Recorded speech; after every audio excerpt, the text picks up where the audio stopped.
Hello, everyone, and welcome to the stream, our D&D Sunday Fun Day Adventures with Blue Switch Studios. Thanks for anybody tuning in. Anybody from the Discord, thank you guys for coming along. We're going to start out today with a couple of announcements. I actually have purchased a new dice set and everything, and I think we're going to be doing a giveaway next time. Let's see if I can get these close so you guys can take a look at them. Let's see. I have to look at my camera here. But yeah, they're pretty awesome. It's hard to see. I got the green screen thing up, but they're nice metal dice by a company named Harbor Loot. We're going to be doing a giveaway next stream, actually. So not this stream, but next stream we'll be doing this giveaway. You guys will have opportunity to be active in chat and everything, and also get yourself a free dice set sent to you. So I think that's pretty cool. I'm working on talking to them. Maybe eventually, if we get enough of you guys in here watching us, we can get a discount code for the regular, so all of you guys can get them at a discount. Let's go ahead and say hi to all of our players here and everything. Hey, everybody. Hello. Hey, we are short one Victoria for right now. She should be arriving shortly, but everybody else is here. And we are going to get back into our adventures and everything else. I'm trying to think if there's anything else. New overlays are coming. New art is coming. A lot of us work regular jobs and stuff, and me doing most of the stuff. There's only so much time of the day I have to get this stuff done. But yeah, all that stuff will be coming shortly. I'm trying to think if there's anything else that I needed to mention. No, I think that's relatively it. But yeah, thanks again for all of you tuning in and everything. Sorry about last week. We had taken a break last week due to some technical difficulties, which it seems I've worked out now. Hopefully everything goes smooth in the stream. We don't drop or anything. We will be streaming for about an hour and a half, and then taking a break and dropping the stream for a minute, take a little bit of break, and then we'll come back to finish up the session. But yeah, so if everybody is good to go, we can go ahead and get started here. All right. So, normally we do a player recap, but I decided I'm going to start going ahead and talking it in and everything. That way players have more time to get ready and stuff, and they can think about what they want to do and everything instead of having to go over everything themselves. All right. But yeah, if there's without further ado, here we go. All right. Yeah, I'm all set. All right. I'm going to actually. I want to walk on this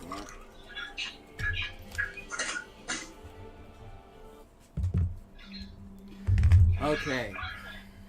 Last time in Tales of Kvasir, we had our party exiting the ruin of Vitalis, as well as our friend coming back to life, and all discussing what their next move would be. Caress, feeling that she should go home and talk with her people and say a few prayers, then talking with the rest of the party, they made a camp and began to build a cart. While waiting for appropriate time to go ahead and leave. After finishing their cart and everything, actually no, you guys went to Caresses first. No, wait, no, you built the cart first, right? Built the cart first. Yeah, you did build the cart first. Okay. But after building the cart with some druid crafting and everybody throwing their hands in, trying to get it ready, Caress sitting in the top of the rock in snake form, keeping an eye out over the distance for any humans who might potentially come back, tracing them over there. After the party members watching over top and the cart being finished, they made their way to Caress's tribe's land, and she went back, went to the temple, talked to Essex, spoke to him and informed him of their progress and everything, and said a little prayer and made her way out. All of the rest of the party just taking their time to take in Yuan-ti culture, a couple of them on a magic rope at the top of a tree, looking very far with a seeing gem that Van thankfully has, peering through the distance, looking at the city and all of its artistic spires and things going on, the temple itself. And then Caress returning without the supplies that Vanso pointed out that she just did not bother to even pick up. Apparently the only supplies being a spiritual one. Then going back to the party, all of them discussing it and making their way south after determining a path through the spiritual planes, the spirit planes down south. They had begun to walk, and as they were walking, noticed a fog lifting over the fields. All of them gaining a certain sense of something not quite being in place. And as this fog in the distance began to grow and grow, a figure began to form in the center of it, coming towards them.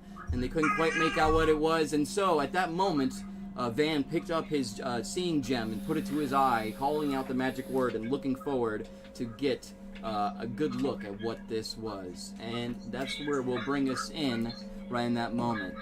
Now, as all of you are standing there and this fog is beginning to spread and envelop, let me think actually.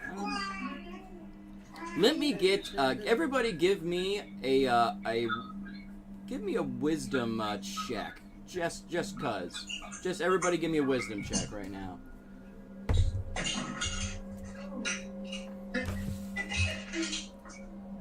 Check, save. Just a check. Just a check. Not a save. 6. 6. Alright. 13. What do we got for you guys for wisdom checks? I got a 5. A 5? And I got a nat 20. A nat 20. Yeah. Alright. All of you unsure and not understanding really what's like going on in the moment. This is all happening just as you're going to lift this, okay? So as you're going to lift this, you all understand.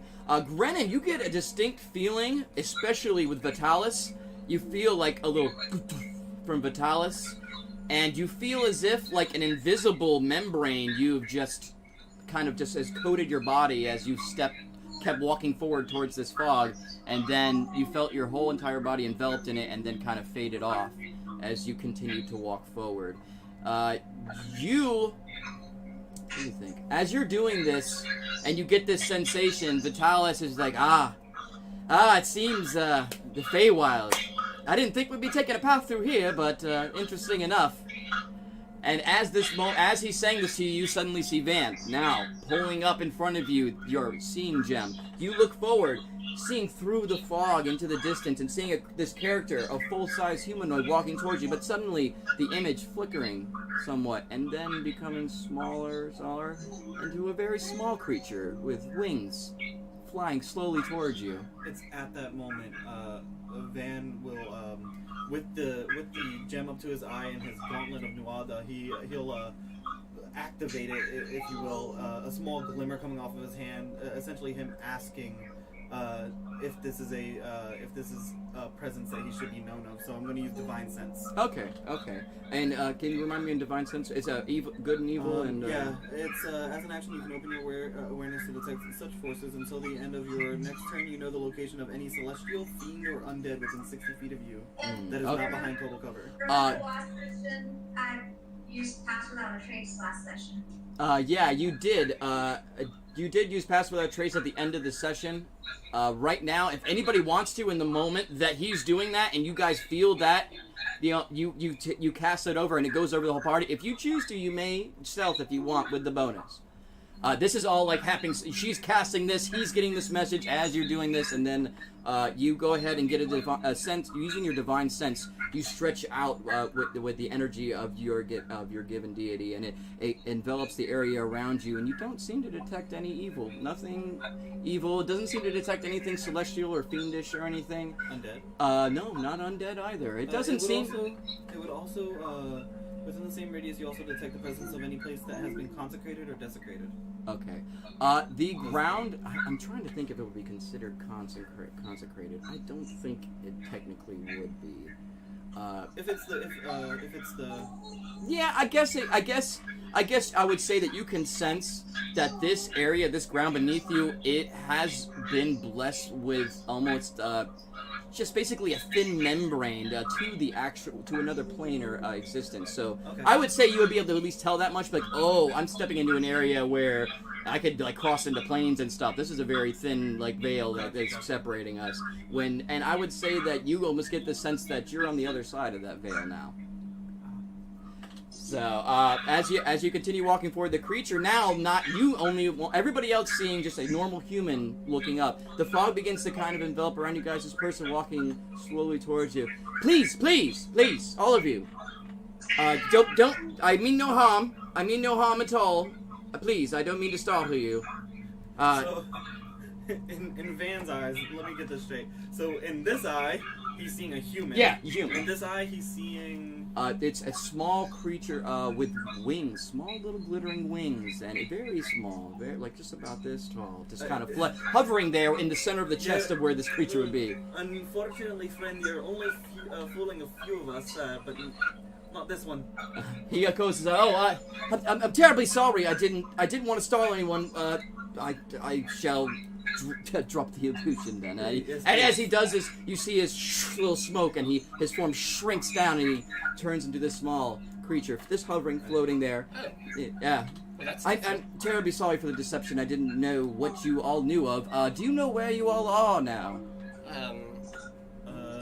No, but I would hope that you will tell us. Well, it seems you've crossed into the territory of the fairy kingdoms, Feywild, here in this area. Normally, do any of you have any kind of archaic persuasion to planar travel? It seems a little odd that people just walk through. Normally, you have to do something. We were just sauntering through. Maybe we were just Okay. traveling through That's- the plains. But if you just ended up here by chance, then it must be the wild magic of the Fays answering my calls and things. I actually have been looking for someone to help me. You seem that you are lost and probably aren't going to be able to find your way out of here too easily. Perhaps I could help you in exchange for some services. Which, of course, I'd be willing to go over the details with you in a more comfortable situation than out in the middle of, well, and you look around, there's really nothing around but grass and field and like a little bit of haze. I guess we don't really have much more of a choice at this point because we don't know rather how we got here to begin with. At this moment, yeah, go ahead. Sorry, miss, go ahead. Can't we just turn around and walk the way we came? See, as you sit there and, would you just say this out loud? Yes. Alright. Okay. Well, as you say this out loud, the Fairy King begins to explain. This fairy, which you now all would recognize pretty much as a fairy. You all have heard of fairies, and so especially anybody that has any kind of encounters with the Feywild would understand. Oh, it's a fairy. Yeah. So, as this fairy is beginning to speak to you, you also, at giving his explanation, you hear Vitalis in your ear going, "Ah, my friend. What you don't understand is the Feywild's a little finicky. We may walk back out, but who knows when we'll walk back out. Unfortunately, stepping over into this seems to be my fault. I did not realize we were going through such a thin, veiled area, but crossing would be so easy.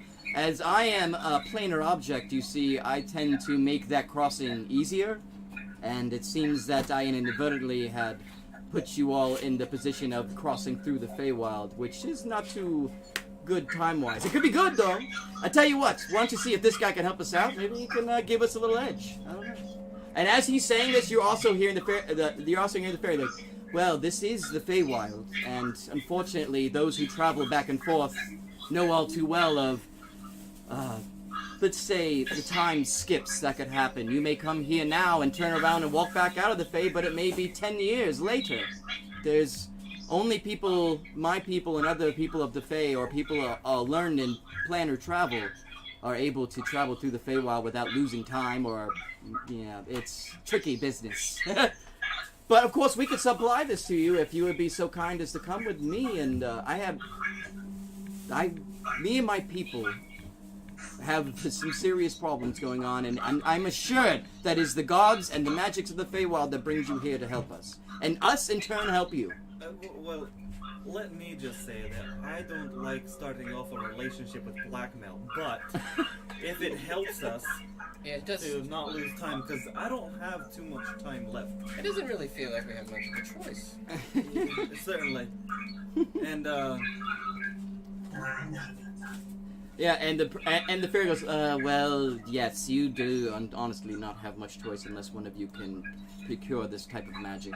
But like I said, it's an easy exchange. You help us. We have desperate need of this help, and we will be no problem to help you get there, perhaps even earlier than you came here. Perhaps we can give you extra time.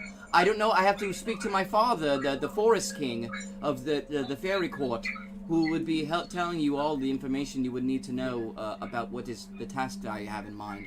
See, I personally have been, well, let's say, captive in a way, but not. I wanted to get out. They kept me there. All can be explained. Please, just come with me. Come with me, and we can explain everything, and we'll help you out. And you guys, you all, by the gods, will help us too.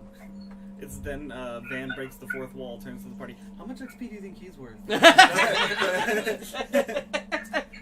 I think we could probably take him.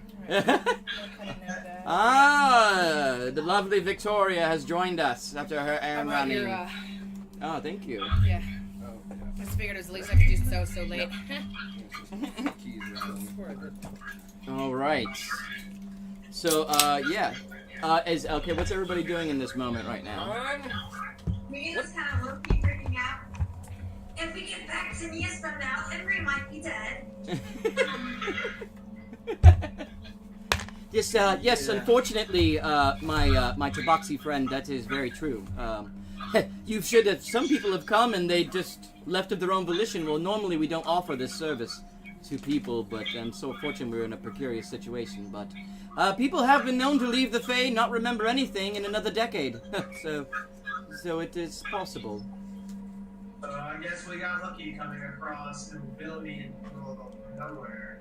Well, I do have to say, this is fate. It has to be fate. I mean, well, let's put it this way. People have gone missing, and seems that people of my persuasion and position are of target, and I've been basically held in a room for protection, and one does get bored, and he kind of like flutters his wings, a little dust comes off. He's like, one does get bored, and seeks a little outside, you know, little flight. Sitting trapped in a room the rest of my life doesn't sound good, so I figured I'd come out here and find a way to resolve this, and here you are. To be fair, my people have heard many stories as youngins about the Feywild, and if nothing else, it'd be good research for you. Oh, I love a good research. Hmm. I mean, as long as I'd be, privy to, kind of study your culture's ways. Well, I'm sure you could admit a submission to the Fairy Court, and we do have magic practitioners. And perhaps if you help us, they will let you study with them for a period of time until you leave. Oh, that would be fantastic. We have. I'm telling you, we have no problem rewarding you all for your help. The minimum we could do is get you there at a proper time, so you're not skipping through time at leaving the Feywild, whatever it is reason you had to pass through here, anyways. And we can be relieved of these kidnappings that are happening to us, essentially. Well, I'm all for learning new tricks, and if they can offer some knowledge, then I'm in. And I'm not terribly against helping people in need anyway. Yeah. Yeah, he goes, oh, well, very well. Well, allow me to introduce myself properly then. Let me see. I am Ulysses. I am Prince to the Forest King. My father, one of the 4 members of the Fairy Court.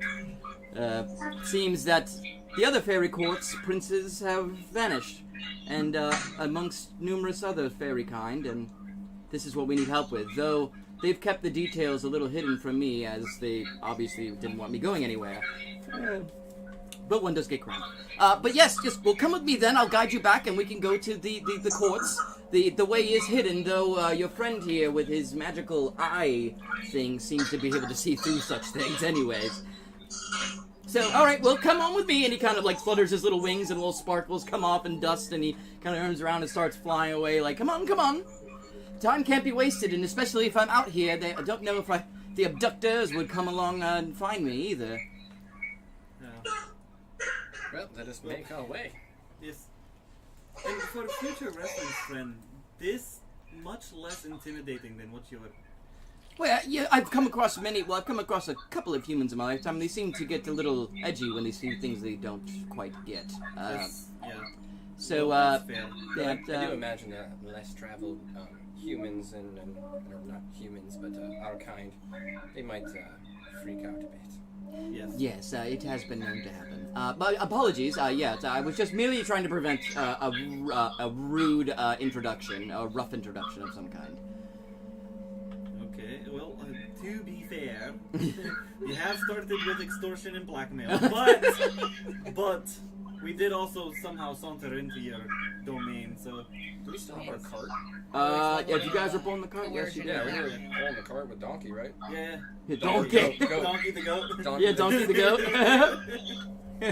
Is that what you're naming him? Donkey? His name's like... Come on then, donkey. Donkey! I've yet to... Oh, hey, Uncle Unicorn, man. Yeah, dude. We stream D&D every Sunday, dude. I'm sorry. I'm sorry, guys. No, It's I popping hit in it the chat. up. Yeah. Oh, you are? You did? Okay, cool. Awesome. Never mind. Blues got it. Yeah. All right. So yeah. Very quick, since I just made a break in what we were doing. Catch you up. Walking through the fog. He looked through the fog. Looked through an illusionary human, but really it was a fairy coming up, approaching them. It seems that holding Vitalis had taken you guys through into the Feywild due to this area having a thin veil between the prime material plane and the Feywild. So now you basically have, without even trying to, walked essentially into the Feywild, and now you could turn and walk back around, but Vitalis, as well as Ulysses, had told you that time is a little funny leaving the Fey, and sometimes you may not even end up back in the same decade when you get back. So him offering the service of getting you in the proper time back to your prime material plane where you need to go, for helping him with the situation in the kingdom. Taking you now to the fairy courts with the 4 fairy kings. So now he's taking you through. You guys walk, and there's still a lot of fog around. Everything seems to be hazy. The sky is a very silvery, bright colored, and almost instead of a normal blue, it has this almost what is it? Fluorescent kind of violet color to it. It's quite beautiful actually. The clouds moving around, the sun having just its glowing ring around it. Everything having a very mystical kind of feel to it. Everything, yes, shimmering and kind of glowing almost. It almost as if the entire plane itself you're walking across now is alive and breathing and reacting to your presence. You know, you guys take steps in the grass and it kind of almost moves out of the way for you, and little and glowing tips of it kind of growing and caressing up the tops of it all across the field as the winds go over the tops of the grass and making waves in it itself and taking two-tone colors of the grass and making it streaks seem to go across as far as the eye can see of various colors. Moss is just like feverishly scribbling in his journal and sketching and like taking notes. Yeah. nice. Fantastic. Her scans the skies with nostalgia in her eyes. Yeah. No words. Yeah, so all of you continue to walk through this beautiful scenery and everything, and as you keep walking, you come to it, and he stops abruptly. He goes, all right, now, we're gonna go ahead and get the trick here. You all look away. I haven't quite known you well enough yet, and once I get you in here, I'm not worried about protecting myself. But my father wouldn't be too happy if I kind of showed you where at least the entrance was, the key to the entrance of this. Please turn around real quickly. And he waits for all of you to just turn around. Try to peek a little bit, like. If you would like to try to peek, a sleight of hand check is all you need. Yeah, buddy. I would like to. If you want to try to see what he does. Yeah, I think I'm gonna sleight of hand Yeah. as well and hold the gem up like a mirror. Okay, yeah, okay. Go ahead and if you're doing it with the gem, give me an advantage for your sleight. Well, no, never mind. Not for sleight of hand. Yeah, never mind. I got 11. 11. Okay. Is that really? Yeah. I think it is. Yeah, it is. What? You got a 1? That one. Ah! All right, and now a switch. Your friendly neighborhood DM switch is going to use his new dice set. Remember, guys, we're going to have that giveaway next week. I'm going to give the parameters for the contest, but these are awesome metal dice, man, and hopefully maybe we can get them to give us a little discount code eventually. But let's see. All right, let's see. So what's everybody got for Nat 20. Nat 20? All right. What's everybody got? 17. That one. All right. I am very snacky. Immediately when you two, all of you except oh wait, what'd you get Grennan? 18. 18, okay. As Van and Moss begin to kind of click, you see that the princess says, no peeking, I said no peeking, looking directly at you. Nope, I know And you guys, as you turn back around, the rest of you not being yelled at, not noticed. The rest of the three of you see him. You see him digging a little bit and digging right in front of where you guys are, and you see him, and all of a sudden you see a cord he pulls out, and he begins to pull it a little bit, and then you hear it, and then he puts a barrier, and as this happens, you hear, and these stone gates begin to open, and as they open, a little light peers through. It's bright, now no longer foggy and everything, but a bright yellow sunlight coming through, and as it opens, you look over a city, a white and pearlescent city with all kinds of spires and towers, fairies flying around back and forth, almost in routes like flying cars would be in traffic and highways and walkways all around. Trees growing up into the skies of various colors and plumage and flowers coming off of them. Many different types of all different colors and all over the place, just flying across the sky. You look at the ground, even is this pearlescent kind of stone that seems to cobble all over the roads that walk around. You see small little huts here and there, some hanging in trees and some towards the ground, and just a large expansive area of almost like a quarter-sized city. It seems to be everything being just slightly smaller. Very sized. Very. And it's like white color. oh yeah, it's very, very white and light. And like I said, almost like a pearl, like to where it has that like almost like rainbowish kind of reflection in it when you turn certain things certain ways, like a rainbow flaked look to it. And all the exteriors of the buildings, they have almost like scales that are like that, like a rainbow scale paneled around with a pearl color to it. So it seems like whatever that the buildings were made out of, this was just what was placed on the exterior. Yeah. From whatever it is, they must use it to build it. So, but yeah, everything is quite beautiful and reflective and glowing and white. It's very, very heavenly-like almost. It's very majestic. My word, Ulysses, your city is quite beautiful. What is its name? Oh, the name of the city. Why? This is the Central Fairy Kingdom here, where the fairy court is. We have no specific name for it, but we do tend to call it. Let's see, what did? All right. I forgot what I wrote now. Now he turns and he looks. He's like, "This is that's what it was. This is Aldean, the fairy city. This is the central city of all the fairy kingdom here in the Fae, where the court comes to have their councils and meetings over different goings on in the Feywild. Recently." All the kings seem to be staying relatively here and discussing the ongoing issue, which I will bring you all to them, so you may sit with the king's court themselves, and they can explain to you what exactly is going on. As you see, like I said, I'm one of the people they were protecting, so they didn't really want me to know much, in fear that I would do what I just did. Are there very many of the smaller kingdoms? Oh, well, generally, we have 4 of them in the 4 kings. We have Greyless Lightkeeper, which is my father, the Forest King, as well as Ono Watersflow, the River King. He is towards the east. And we have Balak Staghorn, the Beast King, who is actually to the west. The Forest King and us, our territory is more towards the north, where I had met you. And then we also have the kingdom to the south, Eris Flightgiver. He's the Sky King towards the south. These 4 kings make up the 4 territories of the Fairy Kingdom and the Fairy Court.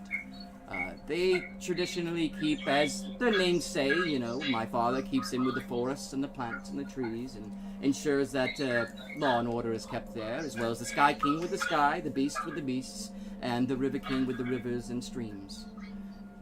That's quite amazing. Well, we do what we can to keep the balance around, and and keep peace and prosperity for us and our people and those that exist in the Feywild. Though we have been known to be visited by satyrs and other troublemakers and things, but things have happened. We had actually recently had a visitor, Satyr, who played a flute quite often, but a little annoying and troublesome, a little manipulative, to be quite honest. And he had said something about possibly helping us, but he then said it sounded boring and left. But besides the point. Interesting. Yeah. Well, some fake creatures that are only out for fun.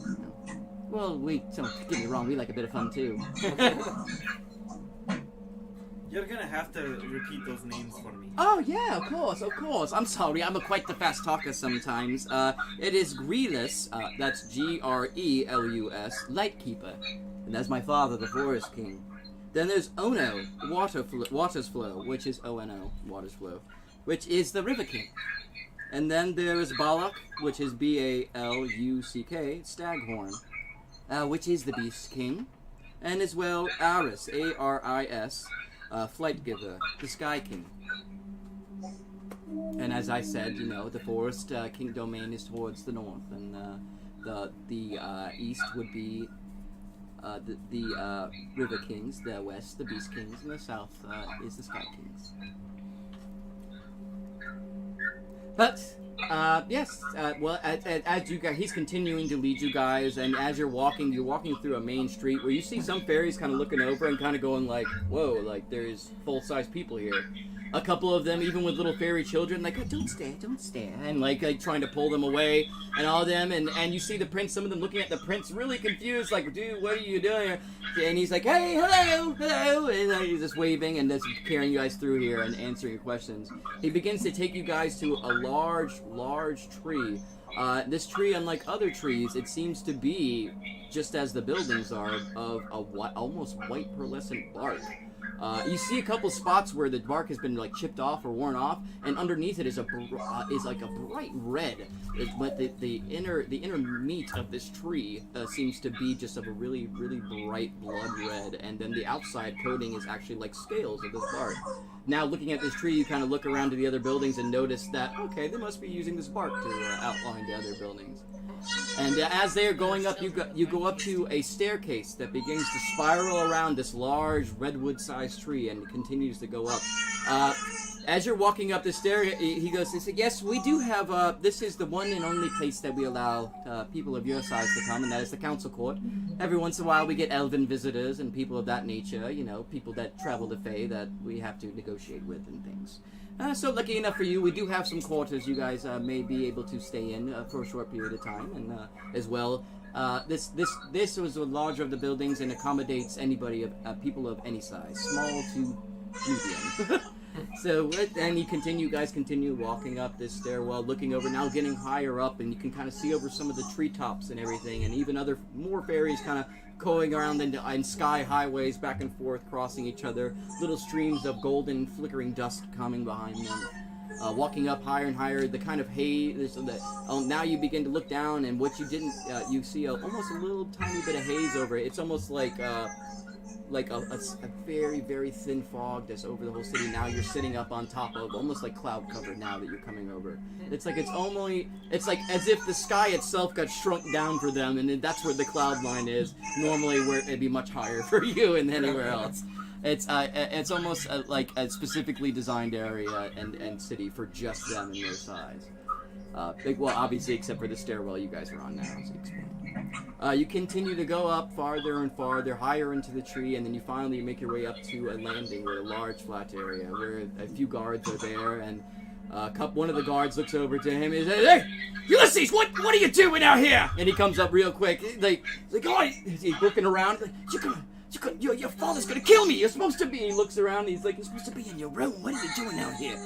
He's like, "Oh, don't worry about it, Jarrett. Jarrett, these are my friends. I found some people to assist us. So is my father in the court in session right now in there?" He's like, "Guys, of course your father's in court. I mean, don't go in there. You're gonna get killed. Don't go in there. I assured him that you will stay in your room. Don't worry, Jarrett. I have this. They will help us." Yeah, at this point, Van just walks past while they're bickering at each other. Oh, is this the court that's over here? I guess. Yep. I'm going with you. Yes. And as you're doing this, you see Jared. We have this, and he kind of pushes him out of the way and begins to go with you guys in front. And he's kind of. This is the court then. Your name's Jared. And Jared's like behind you. He's like, yes, but please, I implore you, please. And is there like a door? Or like... yeah, there is a nice fancy door, and it just has like door handles that should open. Yeah. Oh yeah. Oh, we're not supposed to go in here and pull the door open. You open it, and as you open it, you see a large chamber with a circular table, large stone table in the center. Actually, not stone. I'm sorry. a large wooden table carved out of the center of this tree. It's like a room is carved out. And you see various thrones, small thrones that are up high above the table, and so they could sit almost at where a human's head level would be is where they're sitting. And they have chairs all around, and then there's actually some other regular humanoid-sized chairs around too. The table has been polished very, very, very slick and clean. And and as you guys enter the room, suddenly a barrage of fairies, about 50, that's too much. About 15 fairies come from all the sides and all with little tiny spears and shields and everything coming out. It's like, hold to is it? And then all of a sudden you have Ulysses goes, wait, please, everyone. Hey, Prince, I'll take it from here. And Van pulls his shield up very slowly and just attaches it to his arm and goes, this is big enough to block all of those. but you don't got to use them, alright? There's something I need to tell all of you here, and he points at the kings over there and says, no matter if this guy gets in trouble or not, now that I've seen your city, we're going to help no matter what. Whatever you guys have, we're helping. And the kings are all like kind of like sitting up like this, and they kind of all start to sit down, and they look. And then you notice one king adorned in some green wares and everything. He seems to have like armor made out of different various pieces of tree and plant and everything, in a crown which seems to be made entirely of emerald carved. And this sits on his head. And he looks and he stands and he's like, it seems that you have brought in some people here to our meeting place in council chambers, Ulysses. Not just any people. Van will take his general sigil off of his tattered cowl, and it'll drop to the floor, but he just tosses it over at the king. And as he tosses it over, it lands on the table and like slides over to the front of where his chair's sitting, and he just looks down as he sits down. Ah, I see. Yes, and he actually, now getting out of his chair, flies down and grabs it, looks very carefully, examining it. So that's genuine. You're not going to find anything like that. Oh, I can see that it's genuine. Your people and mine share some history at certain points. That's very true, and I'm one of the few remaining. The ivory cities were burned, and I won't let it happen to yours. I see. Well, yeah, I've heard it. My condolences. I am sorry to hear that of your people. Unfortunately, here in the fair, you know how word is quite slow to come back and forth. Thank you all for coming. You said you're here to assist us. And now you can see the other kings still kind of all beginning to settle as they see the Forest King kind of getting more comfortable with the fact and seeing this, and they see the assuredness in his eyes that, okay, this person, I can trust them at least enough to talk to them. So he sits about down. He's like, please, everyone, perhaps they will help us. And Ulysses, you brought them here for that reason, I'm imagining, and the reason you escaped your room and decided not to heed my warnings that you may be killed or taken. And Ulysses kind of looks down, like he's looking down. Father, I can't live in one room forever, and we need the other princes. They're the rightful heirs to the other kingdoms. What am I supposed to be, fairy king alone? I can't do all this by myself, and I certainly can't rescue them or find them or anything without help. And he puts his hand out. I understand, son. I understand very well. Please, all of you, sit. And he directs you all to sit in chairs and everything. Do you take seats? And, yeah. I know sometimes people are like, oh, I stand. Oh yeah, I'm like, I just want to hover in the background. Yeah. Chris is just kind of off to the side. Sitting there flicking my tongue. These people look tasty. Okay? This looks mad tasty. This looks like Mitch, Grennan and Mila, are you guys doing anything specific? You just taking chairs? I just want to make sure nobody's, Yeah, you're just going to take a chair? I'm going to take a chair and I'm going to tell the king, I really admire your armor, Your Highness. Oh, he's like, well, thank you. It was built especially for me, the Forest King and all. I do appreciate your compliment, Tabaxi. And now everybody's sitting down at the tables now. He goes like, well, I believe introductions in order. I can't believe I forget names so quickly. I am King Grellis Lightkeeper, the Forest King, as well as the other kings of the various era. Ono, the River King, Balak, the Beast King, Aris, the Sky King. We all seem to have a plague that's come over our kingdom, and recently I found out what it was causing it. It seems the Coven of Hags has been stealing our people, and now most recently, and you see the other kings all look down like very somber for a moment, and as well as all of their sons and heirs.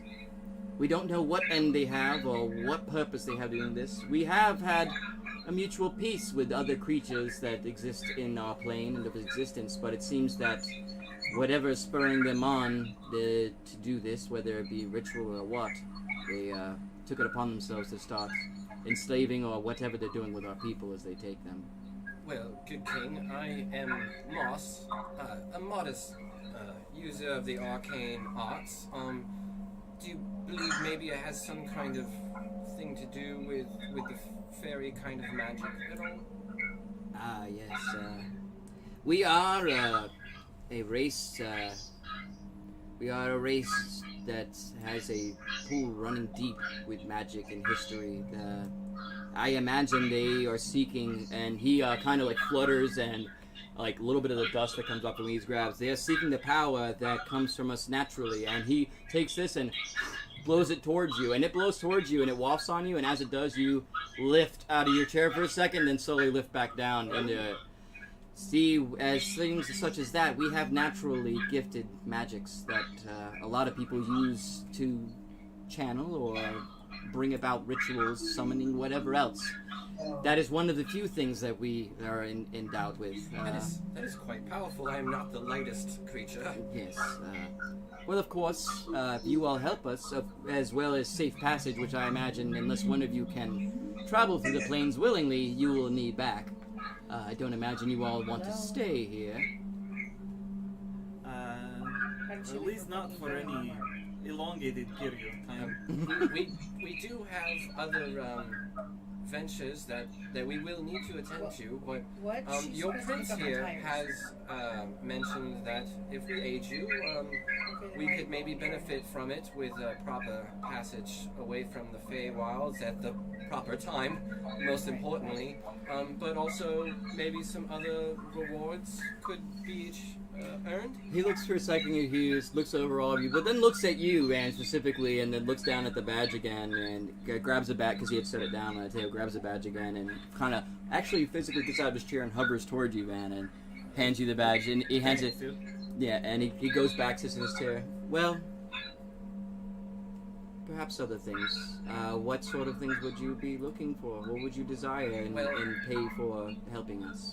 Personally, I'm not really in the search of gold or wealth, but more the wealth of knowledge. I am a scholarly individual, and I do love to learn new things and new cultures, and maybe even some new magics. So you say that he snaps his fingers, and then suddenly out of the side you see an elderly looking fairy that comes out. He's got a big crooked nose that kind of comes out. He's actually bald on the top of his head, and he's kind of raggedy looking for a fairy. Like, he's still glittery and stuff, but you're kind of like, he's kind of weathered.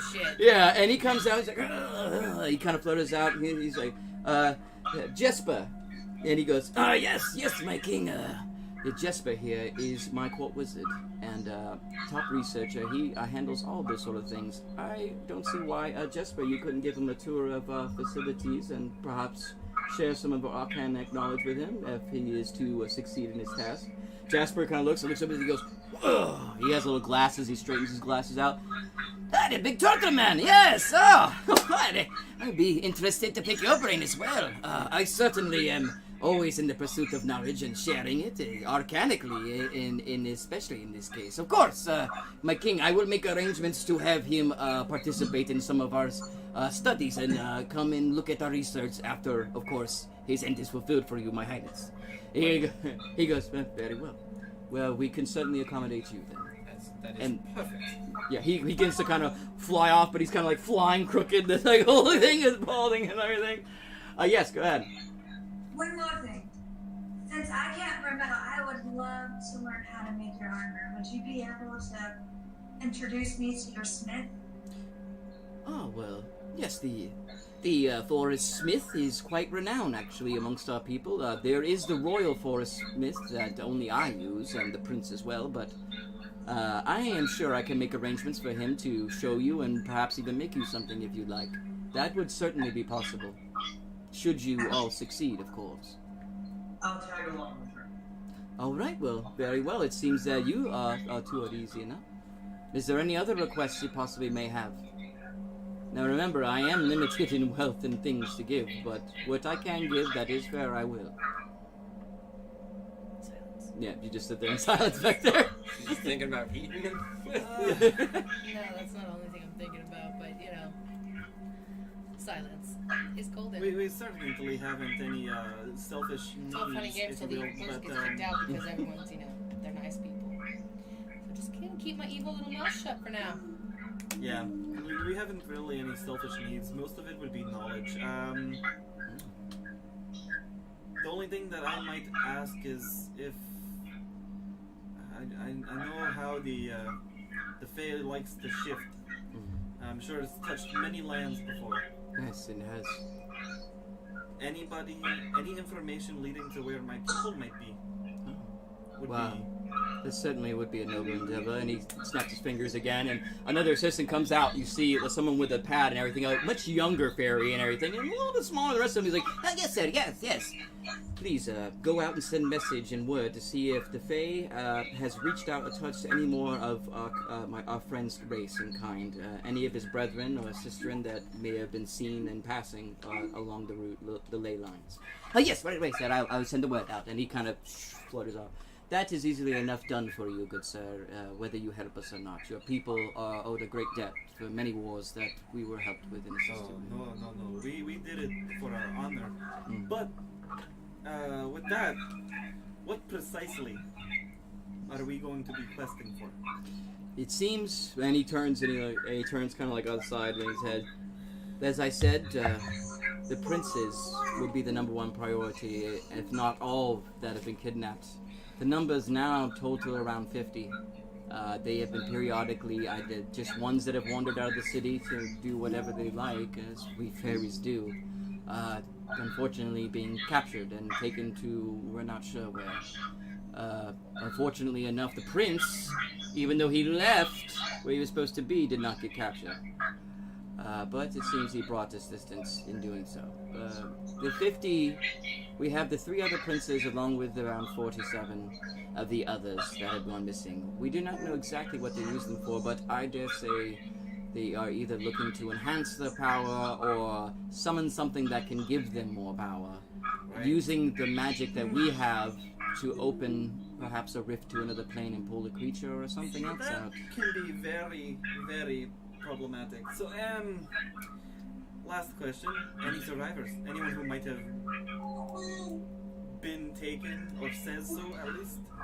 We only had recovered one, and that unfortunately was a group of soldiers was out on patrol looking, and the hag had come out and taken one of the 2 that was in this pair searching a certain end, and one came back, but unfortunately not alive. We still have preserved the body in efforts to hopefully maybe perhaps revive them when we can summon the magic to do so. If you would like to examine the body and perhaps see if there's some signs of where they might be. You brought back a zombie once. Can you talk to the dead? No, can't do that yet. That's fucking insane. Alright, okay. Listen. I'm working on it. It's not a fast process. I understand, and you're brilliant, don't worry, but... I feel like that was slightly sarcastic. No, I certainly mean it. Alright, and you said the hag was sighted? Yes, by one the patrols that had been this other patrol that was on the side. There was a pair here, and the other pair, not too far off in the distance, had caught just a glimpse of this hag creature as it disappeared, with one of those fairies dropping the other, obviously injured to the point where he died. Well, see, now, even though through magical means we know things can just disappear completely, that's still a hint. So if nothing else, we should investigate that. So Yeah, most certainly. even maybe perhaps the guards who sighted, if they could escort us to that area. At the area, at least, yeah. We can certainly have that arranged. And he snaps his fingers, and the assistant comes over. Go and have that arranged, and get the gods that have that arranged for them to see the god that we had brought back, and to see the other two gods that had got a glimpse of the hag before it took off. And he goes, yes, sir, right away. And he flutters off real quick to go find these people. Well, Prince, I would be much happier if you would go back to your rooms to be confined for the moment until hopefully your friends resolve. I don't believe they need you out there as well, and we need, the likelihood of them other princes being alive is not 100%. So we will need you if something has happened to them, assuredly. And he kind of looks at his father and kind of like, I would have gone and helped. And he kind of turns around and just starts flying out. Flying out. He's brave and brash, but he unfortunately doesn't understand the responsibility it is to be someone in line for rule. He's probably only like 100 years old or something. He's young. Yeah, he is fairly young. Very well. One of my servants will take you all to quarters where we have some bunks where you all may stay. I believe we can. We'll have someone send for you to bring you out to where the gods are once everything is arranged. If there's any other questions you have for us and the Fairy Court, please ask them now. Otherwise, we have some other matters we must attend to as well. Especially calming those who have lost their kin to this hag. So, if there's nothing else, no,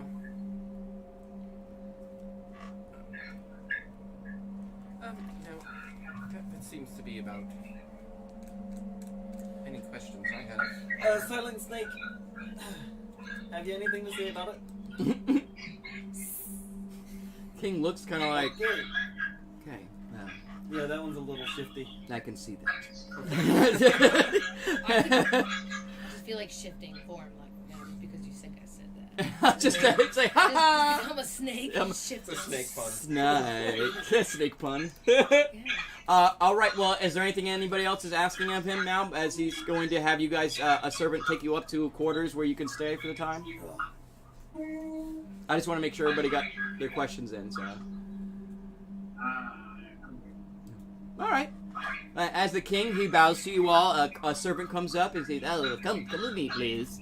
And begins to fly out. You guys go out and begin to go back down the stairs a little bit. You go down a couple flights of these circular stairs going around the tree and come back into the tree again. And as you walk in, he opens the door, and it's very nice. You can see, though open, there's beds. There is about 6 beds in all set throughout the room. There's a couple wall border divides to divide between the beds. But then in the center of the room is like a large fountain with like a sink where it looks like people must wash up or something. And then towards the back actually is, you could see there is an actual large like sauna tub. You see a little steam and everything coming out of it. And he says, there's not much shame in the fairy culture, so I hope you all don't mind being in such close quarters. Please, make yourselves at home. And he turns to go and... So there was like a hot tub type dealie? Yeah, towards the back of the room there's like a hot tub sauna. Yeah, he's saying something about the fairy kind not having shame while Van is already taking his armor off. Oh yeah, straight up, just drop garb.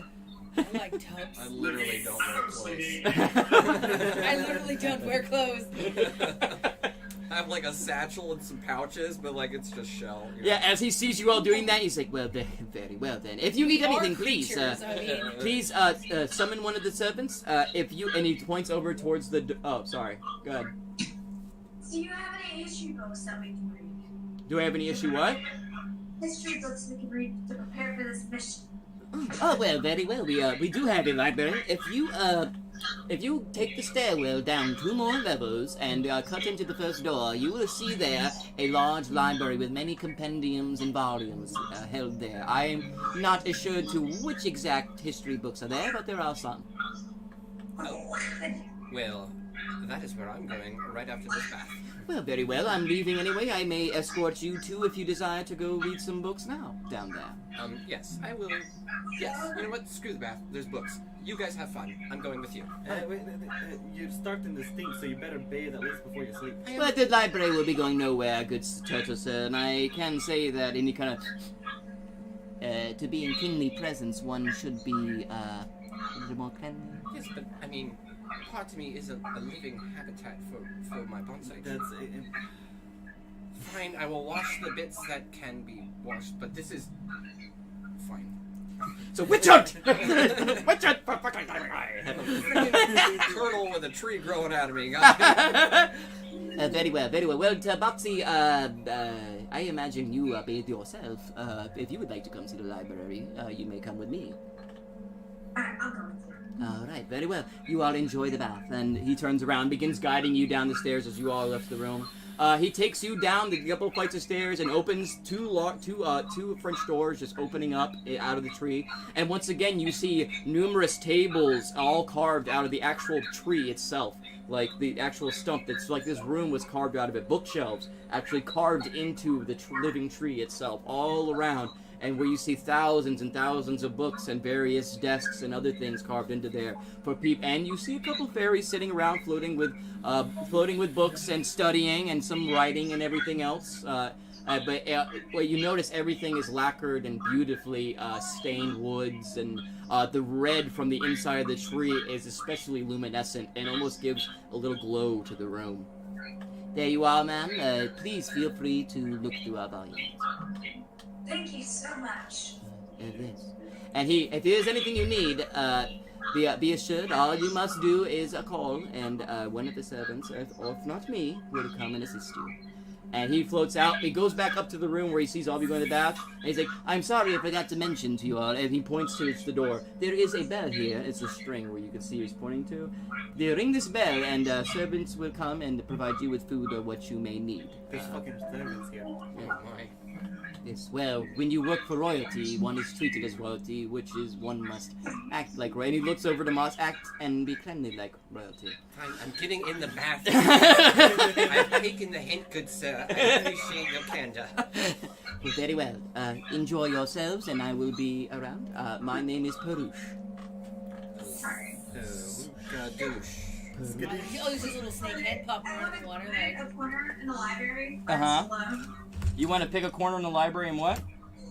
That's alone. That like owns in. And it's the floor. If part I of the order tree pizza tree. and chicken, you guys want some, right? I mean, I I'm sorry, what'd you say? I said I want to go to the part of the library where there's like no one around. okay, yeah, there is actually a corner. It's a round room because it's round like the trunk of the tree, but there is a section over towards the back where you see some, right near some bookshelves, there's a little clearing with a lamp, and actually empty table. It doesn't seem to have anybody too close to it at all. Is that enough for everybody? And I'd like to touch a wall. Okay. And you And touch a wall and do what? It cut out on you when you said what you were going to do. speak with plants. Okay, yeah, you do so. As you speak with plants, you hear I am the most regal. I protrude into the sky like a glorious zeppelin. And it seems to be going on and on. This tree just seems to be proclaiming how amazing and big and wonderful and awesome it is, and just continually going on like it's like its own self-monologue and doesn't realize someone's listening to it. Does it wear a toupee? It's just like it's like the self-help tree. Yeah. I am a glorious tree. Yeah, and go ahead. Marvelous tree. And he got. Fairies and information. He From your marvelous life. Yeah, and the tree goes. Someone speaks to me. I have not been spoken to in so long. Thank you for your compliments. What brings you to speak with me, young one? Do you know any information on this so-called hag? And the tree, you suddenly feel like almost a little vibration coming from the tree. A hag. A hag is awesome, detrimental to trees and forests. Though my roots do not sense any evil within their grasp or reach, I'm sorry, I cannot help you with whatever hag you seem to be interacting with. It does not seem to come into the boundaries of my mightiness. Alright. Do you know how to get back to the regular world? To my realm? Oh, but why would one go there? Trees cannot be as strong as mighty as I there, can they? Why would one want to leave such a majestic place? Well, this is a majestic place and you are mighty. and strong and wise and amazing. Yeah, you definitely get the sense that this tree is just really full of himself, and this it's really weird to be hearing from a tree. Why would you ever want to leave my presence? Yeah, it's pretty much it. Yeah. I'm sorry. I am sorry, small one and young one. I do not travel planes. I stay rooted where I am, and that is where I will be forever. Well, you have a marvelous day, my bosun. And you, as well, have a marvelous one. And then, as you're leaving, all you hear is, I am a might. Like, he can take back into his own monologue about how much amazing and magical and awesome this he is as a tree. Alright, and I'd like to look for any books. Like, I'd like to look for, like, basic history books, like, where the city started, British fair history. Okay, yeah, go ahead and give me, go ahead and give me an investigation check to see how well you can find things. It will just be one time for the time you spend in the library. Yeah, I'm gonna use a luck to be on that. All right, using a luck. She's the lucky to get that one. That is the curse. I just want to ask a quick librarian. Yeah, and you look around and you're looking super confused and actually trip over one of the small tables and like catch yourself like halfway on the ground. And as you're getting up, one of the fairies comes up and like, is there something I could help you find? You seem to be lost a bit. And if you are here, you obviously must have royal permission as well. Do you need help? Yes, please. Oh, okay. Anything on your history? Oh, our history is rich and vast, of course. And he kind of like helps like grabbing your shirt a little bit and like flying up, trying to like help pull you up onto your feet, and like here this way. And brings you over to another shelf. When you come to this shelf, you see a bunch of sections of book, but in the center of the shelves, you see about 20 books that all have the same binding. And he said, this volume series entails all of the fairy history that has been able to be logged and put down. There are various gaps before kingdoms were united and everything, but hopefully this will give you what you need. Thank you. Oh, you're very welcome, Tabaxi woman. You enjoy your reading. I certainly will enjoy mine. And he kind of floats back off and goes back to his book and everything. And then and this moment you're gonna go ahead and start reading, but we're gonna get. Is anybody else doing anything while she's doing that? We're gonna get back. Make sure we'll put pause right as you're getting the book. Yeah. What? Yeah. Is anybody else doing anything in the meantime? I think Mitchell said Playing in the something. tub. Can we refresh Blue's camera? Yeah. Can you refresh the camera? You might have to push it a little bit closer. It's kind of been pain. I think closer to the computer. Yeah, you're gonna kind of have to move up like this way. Yeah, can you get it there? I need to get new batteries for that mouse. Just do the reconnect? Yeah, just do the reconnect. Perfect. Oh, it came back as soon as you clicked it. It came back. It's good. You gotta mute it. Oh, yeah. Twilight Zone!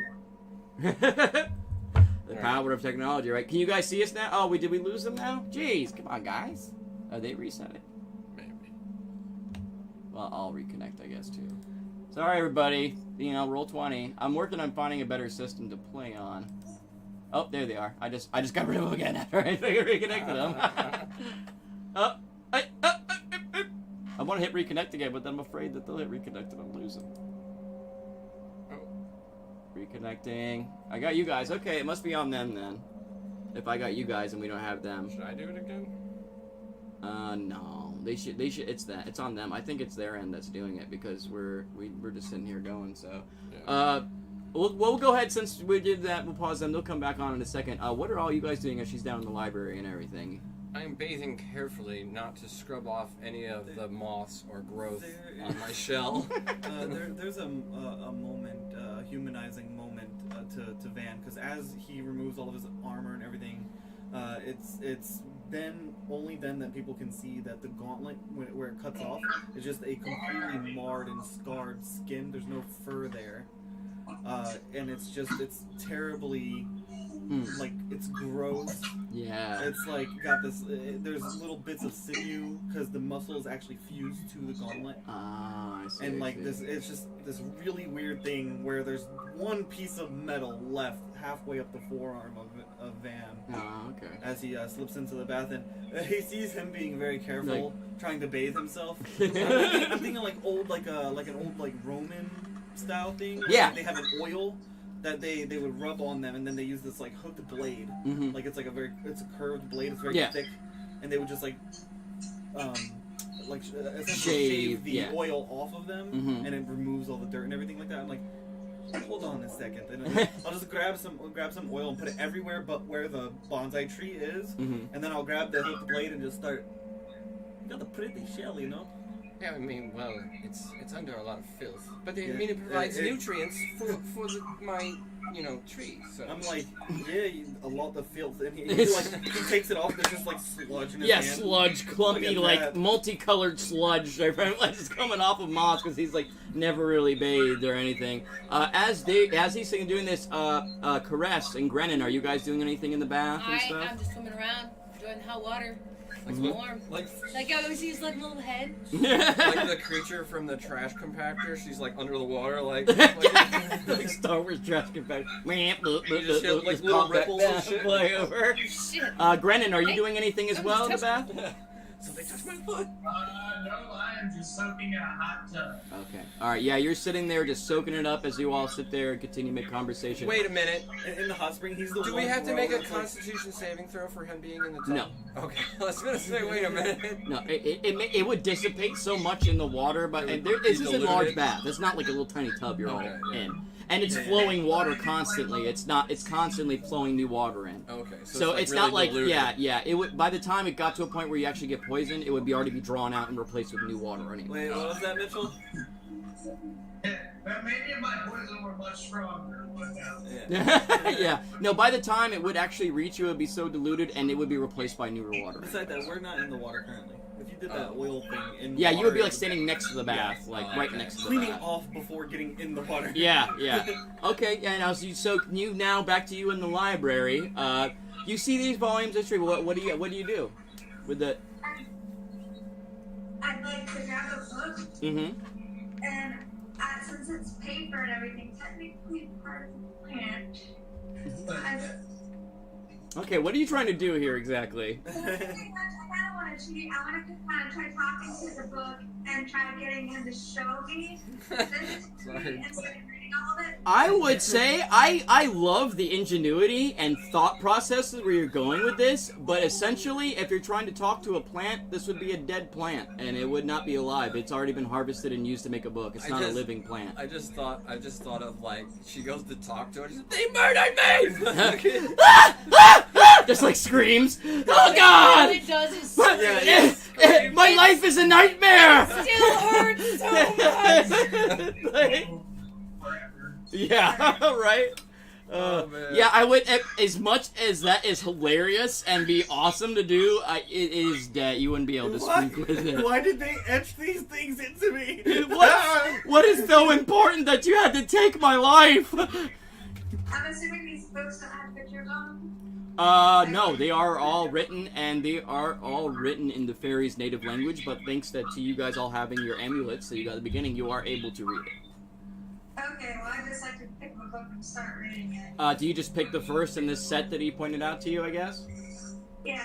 Okay. As you pick out The key things I'm looking for are monsters or witches. Okay.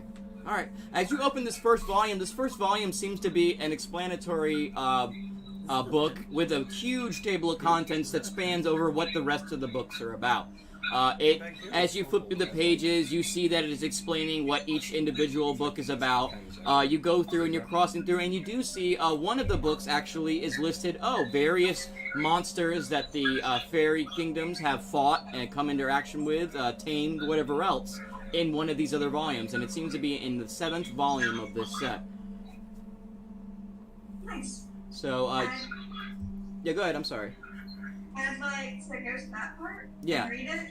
Yeah, as you go to this, it gives you a basic synopsis of what that 7th volume book is about, various creatures, and it does say hags of the Feywild in there too. So this book basically is a book of outlines of the other books, and it's telling you that the 7th volume, it actually has all the information, but this is a synopsis of what this book's about.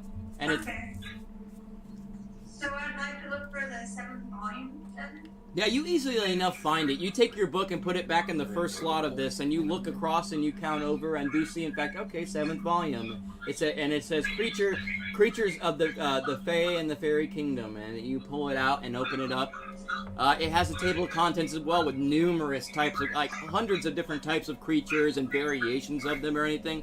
And then you do see a section that actually says hags on it. You essentially have found the Fairy Kingdom's monster manual, I guess, really. At least what they know of things. Okay. And then I'd like to go to the librarian Mm-hmm. and ask her if I could bring this to the room with me so I can bring it over. Yeah, you go up to the door, and towards the door where you would come in, there's actually a little desk and everything carved out of the wood, as all the other furniture is, and you do see an elder fairy there with some glasses reading and everything as you walk up with the book. Yes, can I help you?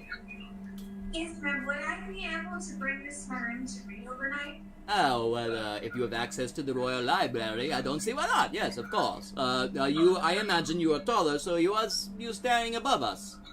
Yes. Okay, well, very well. Yes, please take good care of the book, though. Thank you. Oh, yeah, And I'd like to set it in a bag and go upstairs. you're very welcome. Enjoy the read.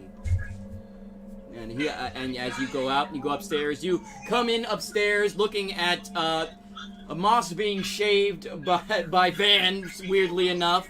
Caress is just floating, hovering in the bath, and as well as Grennan just sitting, soaking in the bath. Listen, if Van doesn't do it, he knows nobody Hey, if will. he's in the tub with us, is his poison light just like filling the tub? We just went through that. You weren't paying attention to any of that whole conversation we had? Because it's circulating. I thought that was talking because he was dirty. I thought that was like. No. No, I we're heard the talking thing about the water was We're talking about circulating. we're talking about Grennan's poison. Like the water refreshes too quickly. I'm getting pre-bathed. Right Yeah, now. he's getting carved. He's getting Van basically wouldn't let me dirt in the carved water off. 'cause I was gonna, He's like- getting dirt carved off of him.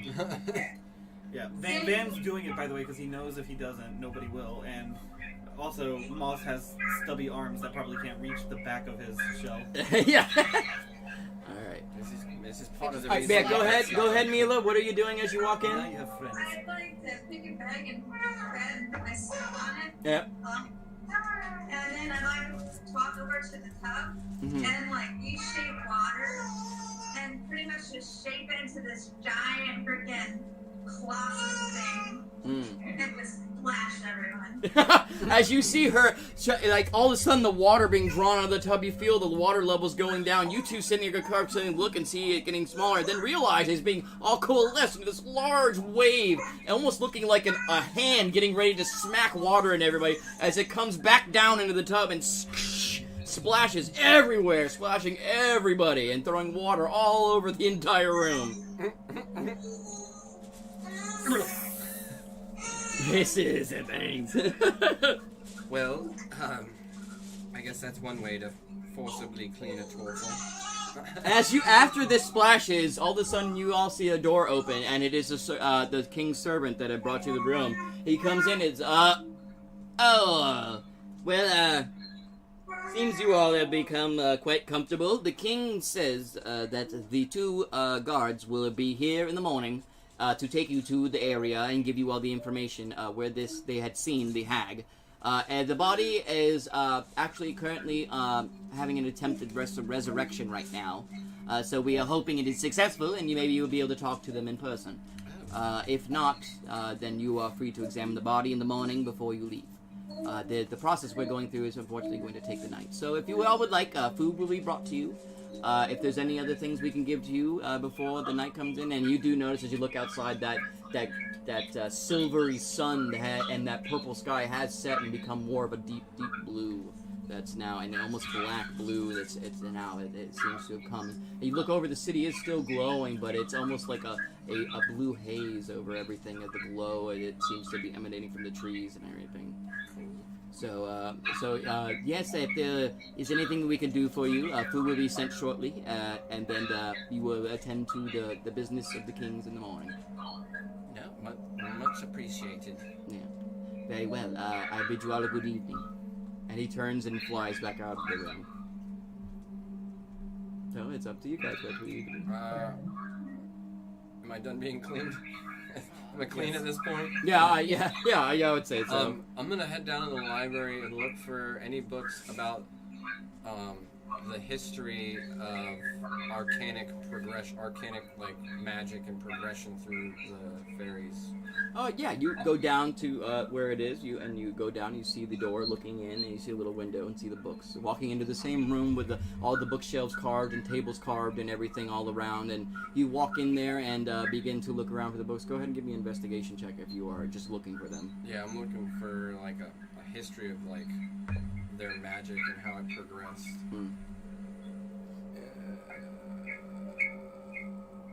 Jesus. 21. 21. Okay, easy enough. No, wait. You walk in, 19, easy. Sorry. 19. Okay, well, easy enough. Still, you go in and you begin to look around. You're looking at books and you reading the different various. You actually come across a section of books with one missing. It seems in the 7th volume in the series. But looking at it and looking over, you see one that is labeled "The Arcanic History of the Fairy Kingdoms," and that actually seems to be the 9th volume in this set. Yeah, I want to take that down and go let the librarian know that I'm gonna take. Yeah, as you walk out carrying the book in the door. I'm going to borrow this one just for the night, just to do a little light reading before bed. Is that quite all right? Very well, as I believe your companions, since you're the only ones above 1 foot tall here, I believe that, yes, as I told them, you have permission to be in the Royal Library, so as long as you take care of the book and bring it back, you may take it. Thank you very kindly. Van makes his way through the city to the public library and gets a child's book.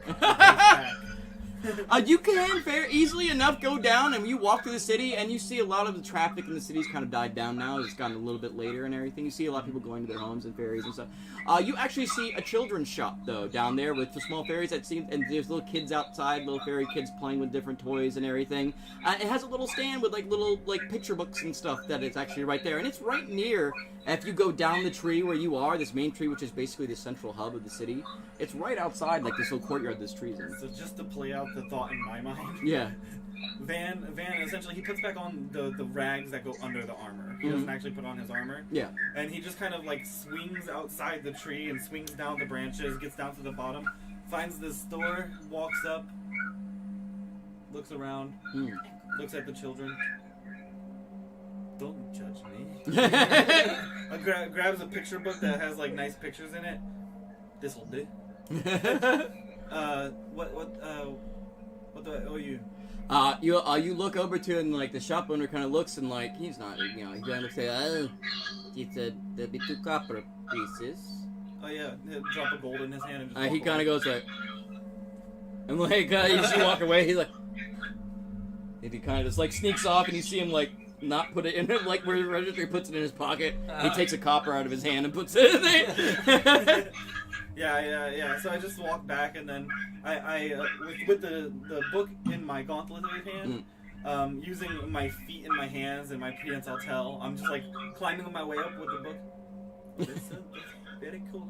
I make my way up onto the plateau outside the room, and I kind of walk back in with the book in my hands. How are you guys? Yep. I'm gonna do a little reading before bed. And I'm gonna cozy up over in a little bed and keep the book close to myself. Good night. Alright. Okay. Is anybody else doing anything as they're laying down for the night and stuff? Food does come in at a certain point while you're all sitting there, and trays of food come in. Just generally normal stuff that you would eat and everything. But they come in, and a bunch of trays are set towards the center of the room for all of you to pick out and eat. I imagine you all sit there, eat a little bit, kind of make your eating and reading, just trying to see what I can find out. Is anybody else doing anything before? I'm imagining a long rest is what we're gonna go for. And I was thinking actually we're gonna do a long rest, and we're gonna take a break. This will be our first break in the stream, and we'll stop the stream and then go ahead and restream and come back here in 15 minutes, 20 minutes or so, just to let all you viewers know out there. But yeah, so anything else anybody's doing before the... I'd like to continue my standoffishness. And, Yeah, I just want to. I don't know what I'll be able to learn from this book exactly, but yeah, we'll get into what you learned about it when we get back from the break and stuff. Cool. Okay, so everybody, after bathing and relaxing, eating some food, make it to your respective beds. You looking out into the night sky, the air has a sweet smell to it, and is just this beautiful kind of satin dark blue. It's like covering the entire skies, and this dim glow coming through the windows, and it's quite beautiful actually. And then looking out the window, you can even see the stars, and even the stars themselves have a purplish hue to them now, and not like a normal like white or gold like they would out in the prime material plane. everything is all fuzzy. And then you all begin to go into a sleep and begin to take your rest. All right, guys, thanks for tuning in. We're going to be back in probably 20 minutes or so. We're going to go ahead and take a quick break, and the stream will be back up. Tune back in, and we'll continue on, and we'll see how they go about in the morning investigating where these fairy princes and other fairies have disappeared to. And in any hopes finding them and stopping this hag coven that the king has sent them after. All right, thank you guys for tuning in. We'll see you here shortly.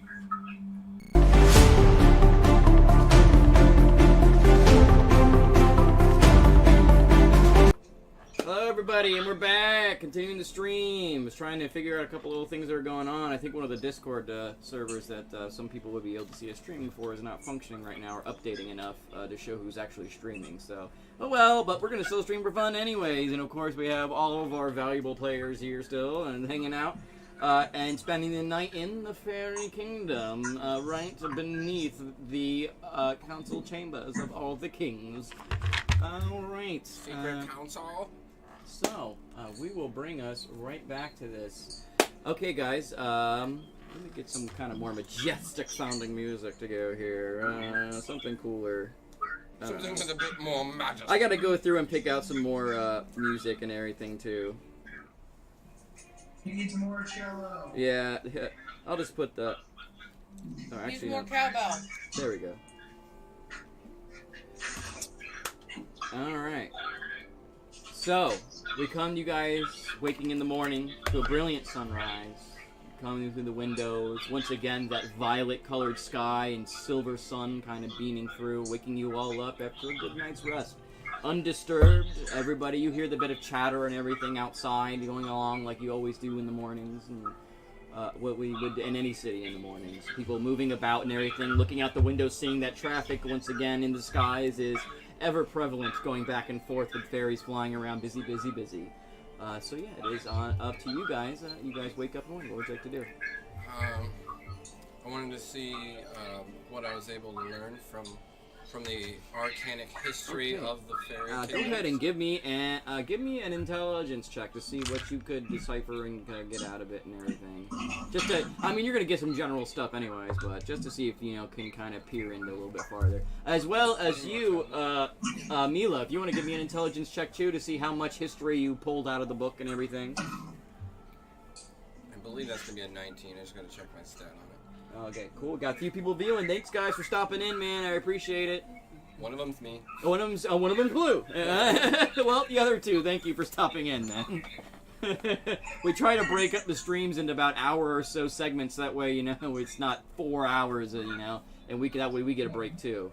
But yeah, so what did you roll? That's gonna be what did I roll? 16. 16, and what did you get, Mila? I got a 6. 16 and 6. Okay, we'll start with you, Moss. Going through this book about the arcane history and everything of the fairies, you stem into numerous accounts of lore of the creation of the entire world of Kvasir and the fairies being a part of the Feywild and the Fey magics. Numerous types of creatures and everything, magical creatures coming across.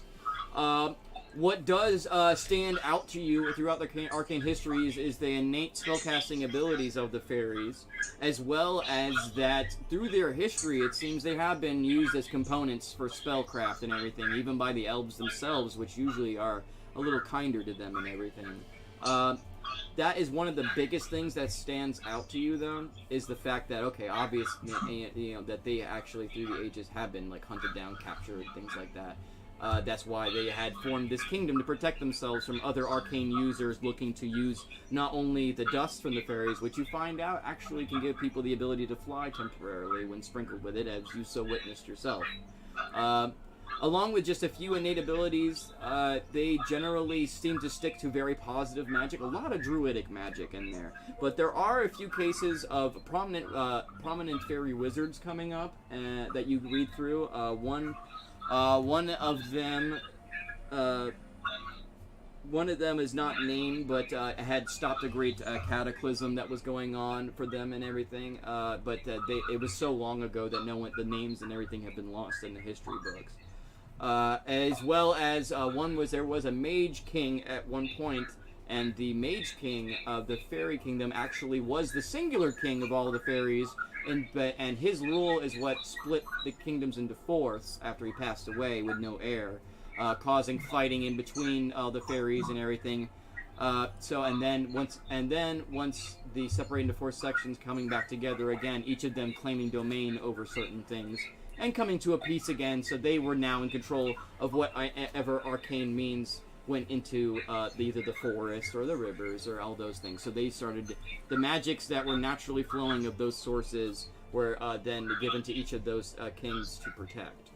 I'm trying to think if there's anything else really specific. As far as actual magic, this book doesn't seem to have a lot of listings of actual spells or anything. More of, hey, this is our magical history. This is what normal things are going on. This is some of the stuff that's happened, But it doesn't really give specific details on types of magics, other than they have had numerous varied magics, throughout history. But like I said, mostly druidic stuff is what they've done, and then the natural magic, like I said, the dust and things that just come with being a fairy. Their ability to make an illusionary form of humanoid and appear to be a human instead of fairy, which your good friend Van had seen through earlier. But other than that, and then that one wizard that was mentioned that had stopped the Great Cataclysm, and then the Mage King that was the one singular king before they separated into four. Okay, then Mila, with your 6 in your history book, you look through and it tells of almost the same thing, but not as concentrating as much on the magic. It just tells you of, hey, we were once wild and ran around free, and then after many conflicts had happened, they decided to join, and the Mage King had brought them all united under one kingdom.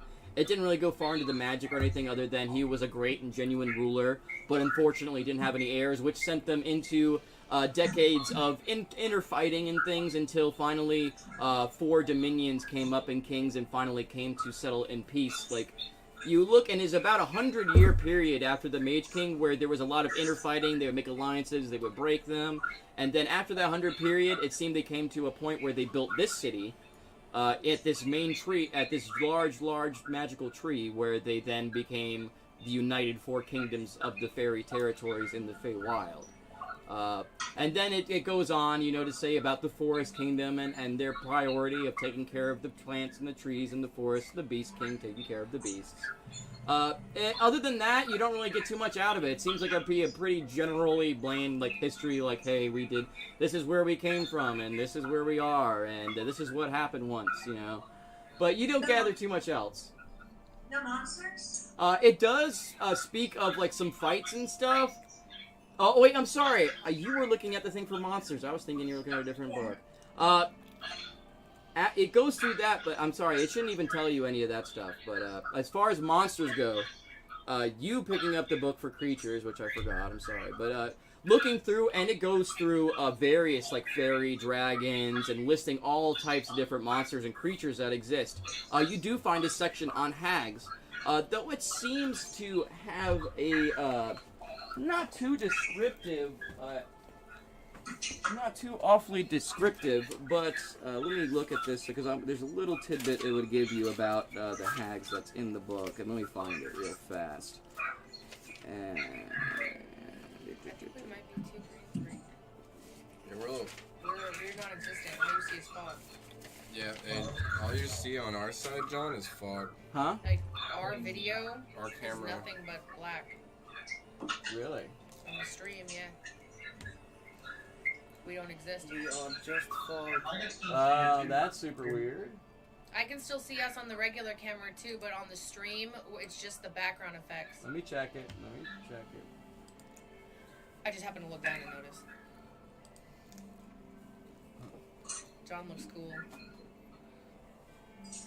Oh, you know what I think it might be? The light coming through? The It backlight. shouldn't. You guys were just fine on there. Yeah, we were. But that's before the sun came over on this side. Because now with that much light hitting the green screen, it's probably fucking up the effect. Yeah. It's not that. It's not that. I hope yours will. Mine is up. Yeah. Let's see. Well, maybe we're gonna yours do one of these numbers. Sometimes this helps. Like change cameras and change it back. There we go. Yay. There you go. There Yeah, we go. I don't know. For some reason, it dismissed you guys on the camera. That was weird. But all right, whatever. Easy enough fix. We exist. Easy enough fix, man. A couple clicks and it is fixed. Okay.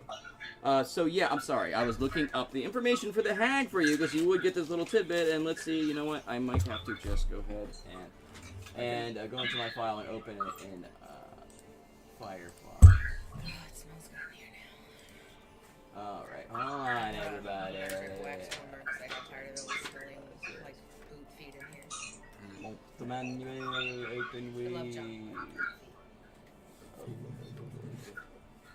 My work shoes smell terrible too. So. There you go. Restaurant too. Yeah, and I'm walking on kinds of weird shit. The weird cleaning fluids. Alrighty. They get wet on the Okay. inside from when I'm like cleaning the floor. You gotta use that special high grade. The floor degreaser. Yeah. Yeah. Okay. Yeah, and it corrodes the bottom of your shoes. Okay, so now easy enough. Even though with rolling a 6, you do still pull some basic information about hags. Like there's probably you imagine there's other sections of the book that get in more detail, but you can't seem to find them. And the way the fairies write, it's very kind of elusive and wordy. But you do read a passage giving you a little information on that. It's like hags represent all that is evil and cruel. Though they resemble wither crones, there is nothing moral about these monstrous creatures, whose forms reflect only the wickedness in their hearts. Ancient beings with origins in the Feywild themselves, hags are cankers of the mortal world. Their withered faces are framed by the long frayed hair, and it goes on to describe this nasty, frayed, old-looking woman. It says, and it goes in to talk about how some hags try to make bargains with people. There are various types of hags. Going into like forest and swamp hags and sea hags and various things. The one hag that seems to be pretty prevalent on that says the fairies had the most interaction with seems to be the green hags of the forest. So that's about really what you gather from the book. Other than the great knowing that really that's the most they see mostly as green hags in this part of the fairies have experienced. You don't really get too much else on there. I'm trying to see if there's any other, and also going on about their spell casting, casting various types of magics and various rituals, usually to gain power or youth or something to that effect. Okay. Yeah, so that's really about what you get from it. After everyone wakes, Van will just go ahead and fix his armor. Mm-hmm. Probably shake moss out of his shell. Yeah. Check on Caress. Yeah, I want to pray, so like, I'm waiting for everyone to No, do yeah. their thing. Yeah. So, you go around just looking around. You see Caress over there beginning, kind of doing a morning ritual and everything, getting ready to pray and everything. As he's looking, you go ahead if you want, if you're doing a specific prayer or anything, or if anything you want to say. Yeah, I want to, there's 3 deities of the, Yuan-ti culture, so you gotta pray to one specifically at a time. Yeah. You can just very vaguely be like, hey, snake gods. But, this Feywild sort of makes me, reminiscent of my past, and I want to pray to the mother of all snakes, and just to know that I am still on the right path, regardless of where. Yeah. Yeah. Go ahead and give me a religion check and everything if that's what It you're would be trying. 17. 17. You don't get any direct, like, any kind of real direct message. You do getting a overwhelming sense of comfort and everything, though. Cold and icy comfort, if you could imagine it that way. It's not something where it's the feeling of a mother over their child, but a mother that is itself a vicious and malicious creature. So whatever kind of sense of comfort that creature would give its young, you kind of feel coalesce over your shoulders, and you begin to feel a little bit more confidence in what the path that you're walking currently. And Van, you seeing her kind of praying and kind of almost a little smirk coming over her face, very rare. Do you see it? But continue to do what you were doing, Van. Yeah. Yeah. So after getting my armor on, and regardless of what anybody else is doing, Van will probably just, he's been closest with Moss, so he'll just walk over to Moss. I'm gonna go ahead and get things started with the guard so that we can just get out of here as soon as they're ready, alright? Yes, it sounds like quite a good idea. I'm just finishing up this sketch. So yeah, that's what Van will do. He'll just go and get the guard and tell them we'd like our escort to be ready. We're finishing our morning routines, and when we come down, we'd like to go immediately. Okay, yeah. As you go walk out and you step out, actually, do you just go and ring the bell? That was Oh yeah, yeah. Do you do that? And step right out the door because I want to be immediately ready and just tell them real quick, you know. Okay, yeah. They're actually when you step out the door, there is guards like posted like normally would be and everything. But yeah, you can turn to them and you just let them know like, hey, we're getting ready and everything. The guards. Oh yeah, yes, certainly. We will send for them and have them ready at the base of the tower for you. And one of them goes off, the other guard is continuing to stand there. Alright, go back inside and I'll just let everybody know. Alright, finish up your morning routines. Brendan, why don't you jump in the pool real quick? Be nice and wet for today.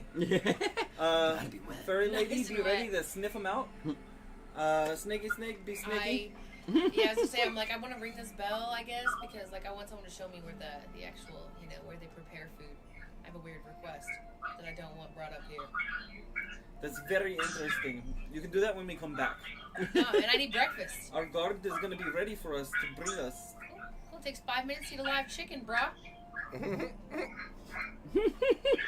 I didn't think you guys wanted to watch me eat a live chicken whole, but... I can probably imagine that they likely don't have... Nice. Josh, thanks for entering in chat. Thanks, guys, by the critter. way, too. Live critter. Don't care what it is. As long as it's alive and I can eat it. As long as it's alive and I can eat it. If it's alive and I can eat it whole, I'm all about it. Yeah. I'm so about that life. I have a better idea. Just follow my lead. We'll start our way down the tower, unless anybody needs to do anything else. Are you guys doing anything currently as they're having this conversation? Everybody's getting up? I'm just gonna drop back and grumble and start picking through my bag of dried lizards. Fuck you guys. Yeah, what's up? I'm gonna ask Vitalis if he's ever come across any hags before. Oh yeah, sure. You sit there, Vitalis, kind of like grabbing the orb that is Vitalis for a second to get direct communication to him. Grabbing the orb and you ask Vitalis this, and you go, oh well, I certainly have come across quite a few crazy creatures in my time. But I would say that. Honestly, don't have too much information to give you about hags. As you see, I'm not complete, and I was really never utilized in any kind of way to fight. And though when I am complete, my elemental powers with all the elemental hot shards put together would be quite significant. No one's actually used me to defeat any creatures per se, and unfortunately, I was never really imbued with knowledge of other people's experiences and such. So I could tell you that. They are ones of the Fae, and but that's really what anybody else would know is what I really know. I'm sorry I can't be of more help to you. I mean, especially since this seems to be what we have to do to continue on what I need. So. All right, Vitalis. Yes, I do apologize, Grennan, that I don't have that. It certainly would be nice to make this a little quicker trip to the Fae. I don't like to linger in other planes, particularly, especially being such a valuable object as I am. Van being as impatient as he has been, while Grennan is going on listening to Vitalis, he just kind of slowly slips up behind Grennan, lifts him under his shoulders, and puts him on his back. And we just start sauntering down the tower. I want to get to the bottom here where the guards are waiting. And Constitution save? Constitution save. Yeah, that's right. Constitution save is positive. I think that comes out to 22. Oh, you never went over the Yeah. giveaway 22. either. Huh? I did at the doing beginning it. of the stream when you weren't here. No, I meant like you were supposed to. We're not doing it this time. Yeah, everybody, next week we'll be doing the giveaway. Like I explained at the beginning of the stream, I'm going to be giving away a dice set, and I'll probably get a tweet out and other things to explain during the week so everybody has time to understand how it works. But we definitely will. I don't know. I mean, it's hard to see because I got my green screen stuff up, but these are awesome metal dice and everything that this company makes. Wait, hold it up again. Yeah, I don't. It's actually a little bit. Well, I don't know. Yeah, it's a little. It's gonna be weird and pixelated because I have a green screen. Hey, it looks pretty cool though. Yeah. But they're awesome, man. They're weighted great. They roll great. So, yeah. We'll get into that next week and everything. Okay, Constitution save. Yeah, it was like 22. 22. Yeah, you do easily enough. Say it's like now. It's almost like you've gotten used to him now, and he just doesn't poison you anymore. Yeah. Built-in immunity. Oh, actually, It's out of your grasp because Grong does not like this.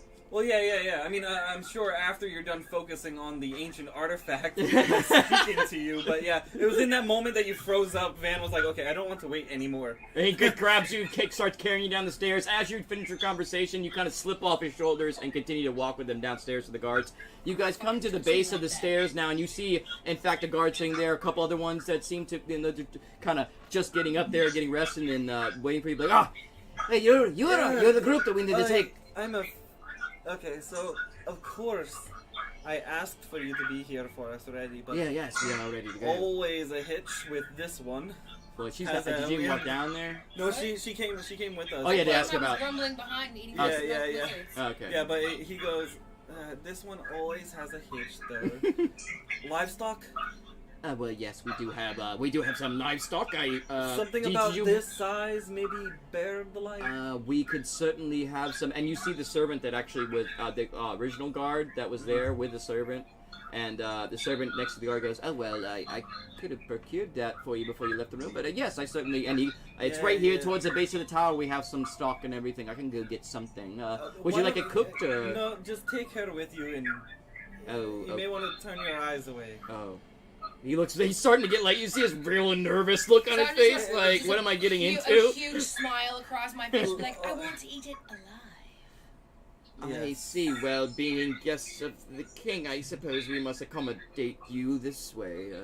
And he begins to fly off, the little trail of dust behind him as you walk behind him. As she goes off to do that, maybe you'd be better off asking questions to these fellows about where we're supposed to go, because I don't know anything. Oh yeah, well, About anything.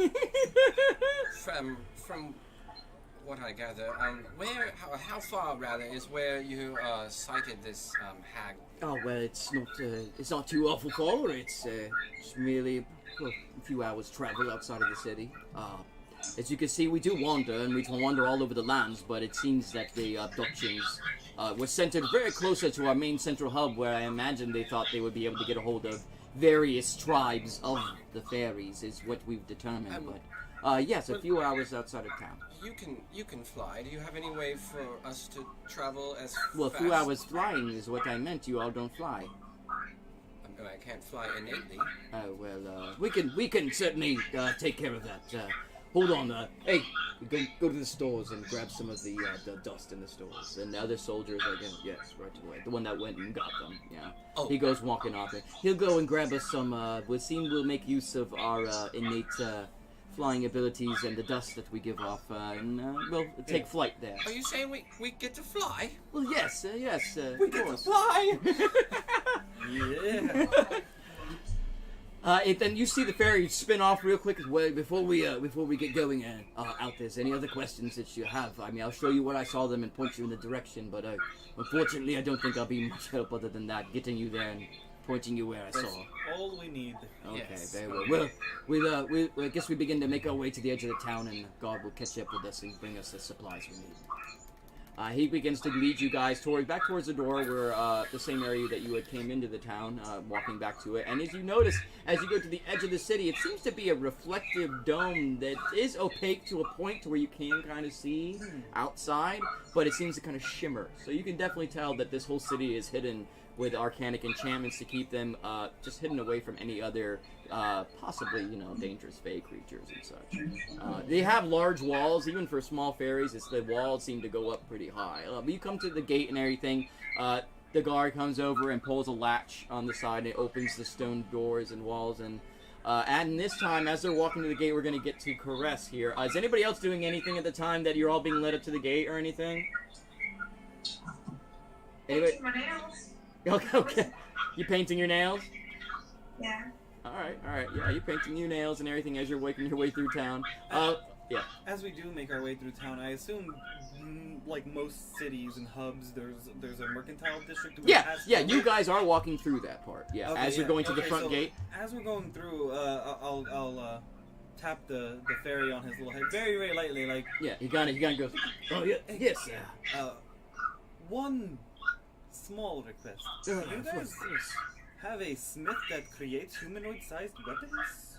We do have we have a very good smith. He probably could put something together for you, but generally we don't trade in larger goods. We do have various shops, and he points out, and you see there is actually a little alchemy shop. There's a little herb shop, and then general goods kind of thing and everything. We do have, if you need some other supplies, of course, on the King's Dollar. There wouldn't be a problem if you would need some basic supplies. I actually have an idea. Oh, well, very well. If it will assist us in getting the abductees. Just real quick. Do you think maybe with the assistance of the innate magical properties these fairies have, you might be able to permanently enlarge one of their weapons? Permanently? If I try to use their... maybe a concoction of little fairy dust, weapon, enlarge spell.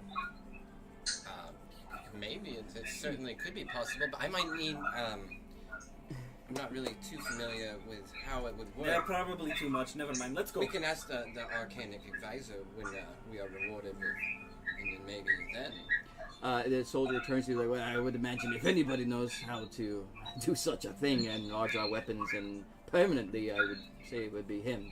Him or the smith. Of course, the smith would have to make it. The little box came up. On the bottom of the screen. Oh, it's Discord restarted for some reason. I mean, that's cool. Yeah, Discord, we're fine. We're good. Okay, cool. Just it was just Discord. Ding. Discord was being weird. It was like, I don't know what's happening. But yeah, but the guard continues to, tell you that and everything. All right, we'll dilly-dally on then. All right. Well, because that sounds rather interesting. Well, and he turns and he points that the entrance is right over there. I can wait for you there if you need to procure something from shops or anything while we wait for your friend Caress. Yes, you know what? Alchemical goods. Very well. And once again, he's like, well, yes, you can see we have some right here. If you look down the road, I'm right there at the entrance. I will wait for you there if you take your time and get what you need. And as I said, most of the people in the city now know that you're here on the king's behalf. So you shouldn't have to worry about, as long as it's reasonable, getting things for your venture. And I will wait for you then. Then he turns and he goes and he floats off with his little dust trail going back over to the front entrance. So yeah, leaving you guys to that. Caress, we come to you as you go into the base floor of the tree itself and go in and you see a kitchen and everything else. And you do see, he brings you over and there's a small cage with a bunch of chickens in it. And he's like, well, yeah. Have these here, but they look a little odd. Their feathers are odd, like purple colors and everything. They're definitely fey chickens. They're not normal chickens. But they just seem to be clucking, sitting there, Well, madame, if that's what you requested, you may pick one. He kind of is just real, back and looking like. I just want to I'm gonna reach in the cage and just grab one. The one that's bites the most. Because I'm gonna yoke that, and I just want to walk outside because you don't need to see this. Yeah, as you're doing that, and you open the cage, a few of the chickens just kind of sit there, and one just immediately and feathers back and backs up into the back of the cage, and you snatch it up right by the neck as it's kicking around, flapping, and then you the guy that the servant brought you in there is just kind of aghast and just sitting there, and he sees you smile, turn, and just walk out of the room with this chicken just and then all he hears as you exit the room is Like, and he's just, all you hear is, oh, cold! like other fairies, you now noticing other fairies outside this door walking by, seeing you doing this, and blood from this chicken coming out from around your mouth and everything, oh, turn your eyes, dear, don't look at this. Foul creatures from other places. Yeah. Continue to walk away. Where's that gate? Yeah, you do remember the main strip that you came down with the markets and everything, and you can begin to walk towards that direction. As you go, you see them, the guard leading them as they're all in a group together now, like at the shops and everything, and you walk on up to them. So now it is up to all of you what you would like to do. In the potion shop, I just walk right in. Yeah, you walk right in. There's a small little elderly woman fairy sitting there. You see her with tiny little vials making little tiny things. Put my arm on the counter, lean in and go, hey, hotness, I'm gonna need a lot of potions. Look at potions. Well, of course, a lot of potions for you. What kind of potions will you be needing? The healing sort, at least for me. Yes. Oh, you walked in. He'll slowly walk in behind me. I'm the guy who walks in and slams on Yeah. and he's the guy that walks in behind. Don't mind him. He's a bit brash. So of the healing sort, of course, we would prefer the best quality you have. Oh, well, certainly I should have at least a few. The soldiers have been going through them quite a lot recently, trying to find the missing people. We're going to find them now. Oh, well, excellent. At the behest of your king? Oh, you must be the larger folk, the king had hired. I was told of you. Yes. I was told of you too, oh. but the tales of your beauty have nothing in comparison. Oh, don't be fresh. Well, for a handsome man such as yourself, let me go to the back and get the very best I have. Oh, thank you. And she hovers off and kind of like a little Moss sitting there as he's just like meandering, but also like looking through the shop, but also listening. You're such a dog, Fatty. I'm actually a monkey. Actually, a monkey. He goes through and then comes and grabs. You see her come out with just a crate, and she's like just floating, hovering it, and she goes, oh, well, what am I doing? Sets it down, and you see her like say a few words, and then it shrinks down, and she grabs this tiny little thing, easy enough, brings it over back to the counter, and then. And whoop, makes it bigger again. Oh, damn things are so heavy. Well, I imagine you need the larger doses. I have 5 superior healing potions here. These are the best that I have right now, but this is what I have. You are free to have them. Free to have them? Well, of course, in service of the king and being such a dashing young ape yourself. Well, thank you. So 5 superior, gotta mark that down. Mm-hmm. I'll kind of grab the potions, kind of slide them behind the moss, keeping eye contact. Yeah. Now, a little other assistance would be great. So if you have something more exotic, I hear there are some things that could make me as strong as a frost giant. Oh well. Let me see if I have something. Oh, and I think I have one other thing too that I could assist you with. Hold on one second. All right. And she like is all like happy and like starts going back to there, and she goes back to the back. And you see her come out once again. You hear her now in the back behind a curtain. Like, oh, damn things are always so heavy. And you hear like a little magic and a little flash like over back there again as she comes back out and comes out with the thing small again, sets it on the counter, and once again enchanting it and making it grow once again back to normal size. Here we have, I only have one of these, but you may have it. It is a potion of giant strength, so I don't get these very often, but a handsome man such as yourself, especially in service to the king, certainly deserves the best. And she hands over the potion of giant strength to you. Unfortunately, I did think that I had some vials of our own dust that we create. I have a concentrated one I make that lasts a little longer, but it seems that I am out currently. I'm so sorry. When you return from, or if for some reason something happens, you return, I will give it to you. I will get you that. I was going to suggest exactly that, and plus, why wouldn't I want to come and enjoy your company one more time? Company. However, we do have some important business to tend. Oh, I would imagine so. And with the assistance of these lovely potions, we will be on our way. Well, thank you. You certainly do come back and visit. And you have a great day. And he boops her nose. And she kind of like flutters a little dust and stuff around. kind of walk out. Yeah, and then she just kind of goes back to the counter all blushing and stuff and everything, and you guys walk out and stuff. You guys walk out, and then you walk out to see Caress join the group. You also have Grennan and Mila out there. Grennan and Mila, are you guys going to any shops or anything? You see Van and Moss walk back out of the little shop. Yeah, as all of you are and there. Moss has the tray. Mhm. I'll grab 2 of the potions and throw them at Grennan. Don't die again. No dying! No promises, monkey man. Yes. Alright, is anybody else doing anything else before they head to meet up with the guard at the gate? No, nothing else? Nothing from Mila? Nothing from Grennan? I think I've done enough roleplay. Okay, yeah, I'm making sure everybody gets a chance, you know? Yeah. I always try to make sure everybody, if they want to do something, gets a chance to do something. You know, it's not required, but, you know, can do it. Alright, well then all of you come back together, spreading out the health potions as you see fit and everything, and then make your way to the guard. The guard standing there waiting patiently, like, what? Yeah, what are you all ready then? Come on, let's go. And then you see suddenly as he opens the gate, the other guard comes back up. What? Over to you, Moss, a satchel. This will help you in your flight. Then the other guard will take you there. A dash on each of you will give you about an hour, couple hours of flight time.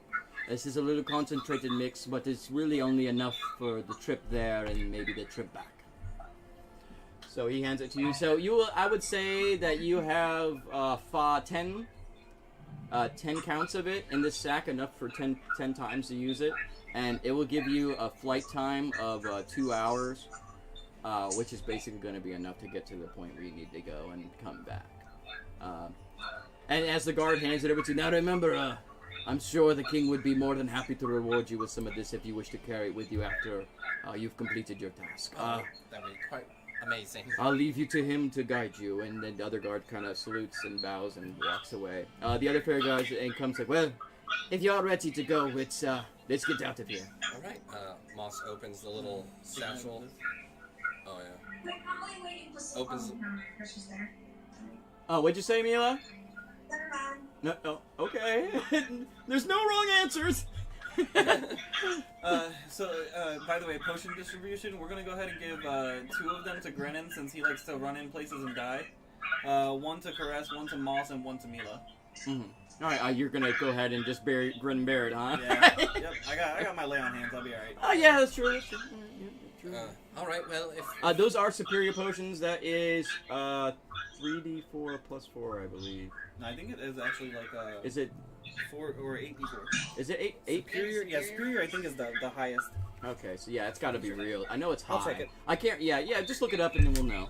And we won't worry about too much about it right now. It's high. I know it's a lot. You're bloody as fuck, so heal yourself. Yeah, definitely. Well, and if everyone is quite ready, just gather closely. Moss takes enough dust for all 5 of us and just kind of like sprinkles it around everybody at the same time. Just like rodeo style.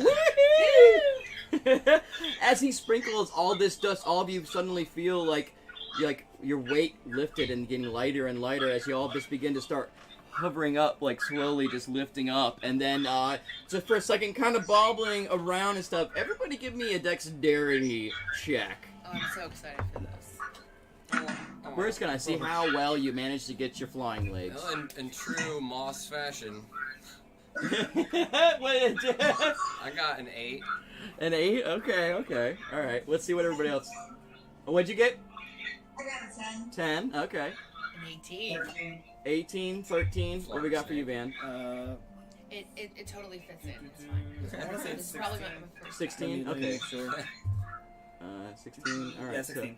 So, everybody else seems to start, Caress. You kind of immediately, instinctively just start slithering, and you start slithering through the sky. Like, there's no real issue. You're gliding right through the sky. Follow. When I've done this before. Flying right behind the guard. Van as well, easily enough, kind of takes a second, but then adjusts and kind of just like, oh, all right, I got this, and just begins to lean forward and hover it behind, as well as Grennan. He kind of starts to do like a frog swim in the air, and then kind of stops swimming, and then realizes he can just glide, and just glides right along. Moss and Mila. Moss is like, yes, it just like kind of like, and just like starting to rotate sideways and like kind of like backwards, and then you kind of takes you a few minutes, but eventually you get your way there. Oh, did I? Oh, I hit the camera. I'm sorry. Yeah, but eventually he makes his way there. And then yeah, you as well. You're like cat pawing at the sky and turning a little bit. Not quite as bad as Moss, but then you finally kind of like spread out, get your balance, and just lean in, and both of you catch up with the rest of the party. Now all of you flying. You caress leading the pack right behind him, like slithering to the sky. Once Moss kind of figures it out, and he doesn't have to like motion his arms and stuff, he just sucks his arms and legs in his shell, so only his head's sticking out. After you do this, you seem to find that you found your flying, like your coordination for flying. As you go and you like suck in, and you go, oh okay, yeah, all right, like cannonball style, just. Would it be in acrobatics to like do cool aerial, Yes, tricks? it would be in acrobatics. All right, I would like to attempt that. Yeah, go ahead. And it's not determinant. Oh, you're gonna fall. It's how well you do it. How cool it looks and how well you do it, really. Yeah. So just to clarify, superior is 8d4 plus 8. Okay. All right. Yeah. So that's what all those superiors are. 8d4 plus 8. 16. 16. Yeah. You easily enough like slither around and start doing barrel rolls and just like it's second nature to you. No like one you're has flying. ever seen Caress this happy. Yeah, like a flying snake. It's just like when I was a child. Yes, Mila. What did you say it was? 8d4 plus 8. Yep, 8d4 plus 8. It is large. Damn. Yeah. Which one of these did you want to give me, by the way? Yeah, you can get the frost giant. Frost giant? Yeah, because you had mentioned that to her, and that's what she grabbed. So that's what I assumed. Yeah, like, but yeah, I remember John clarify. No, it's okay. Yeah. I was right there. That's what she had given you, though. Okay. So yeah, you all begin to fly, soaring through the clouds. You actually see a couple fairy dragons kind of tagging along, like a little flock, like a couple of them for a minute out just outside. They turn around, go back to the city.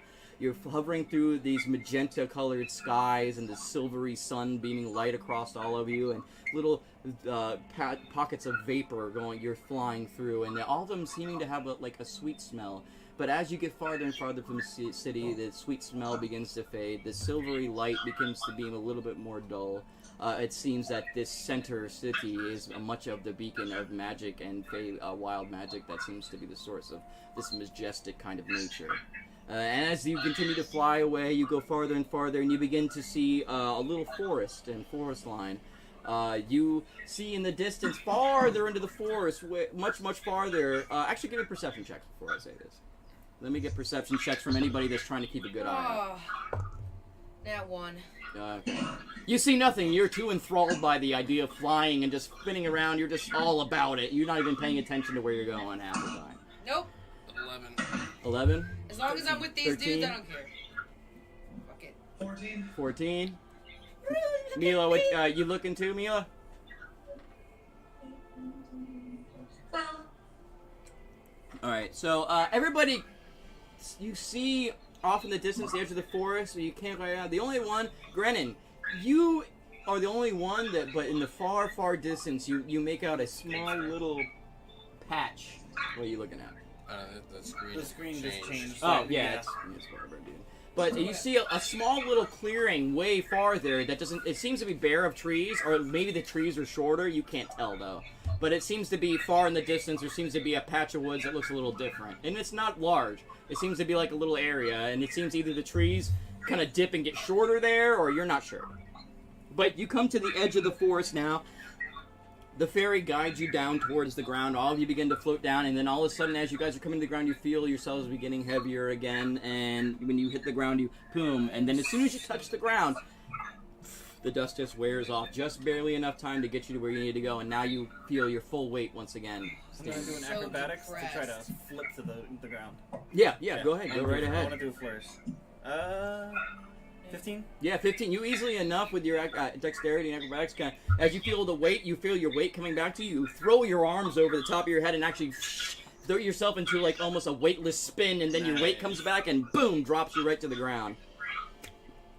I'm just gonna try to land. Yeah, you easily enough land softly and Yeah, everything. Moth Yeah. just like pops his limbs back on. You're It's doing like Son Goku, like crazy spin, or what's that guy from Mortal Kombat? Like, where he does the fucking tumbles.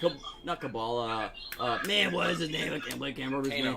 Huh? Kano. Yeah, he's like, rah! And it's like spin. Yeah. He's just doing this weightless spin and then just let's like lands, make a break. Okay. I'm really sad about this not more flying.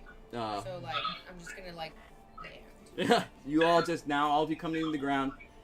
The guard floats down, sitting next to you. Yeah, right over there, about 100 feet is where I saw it.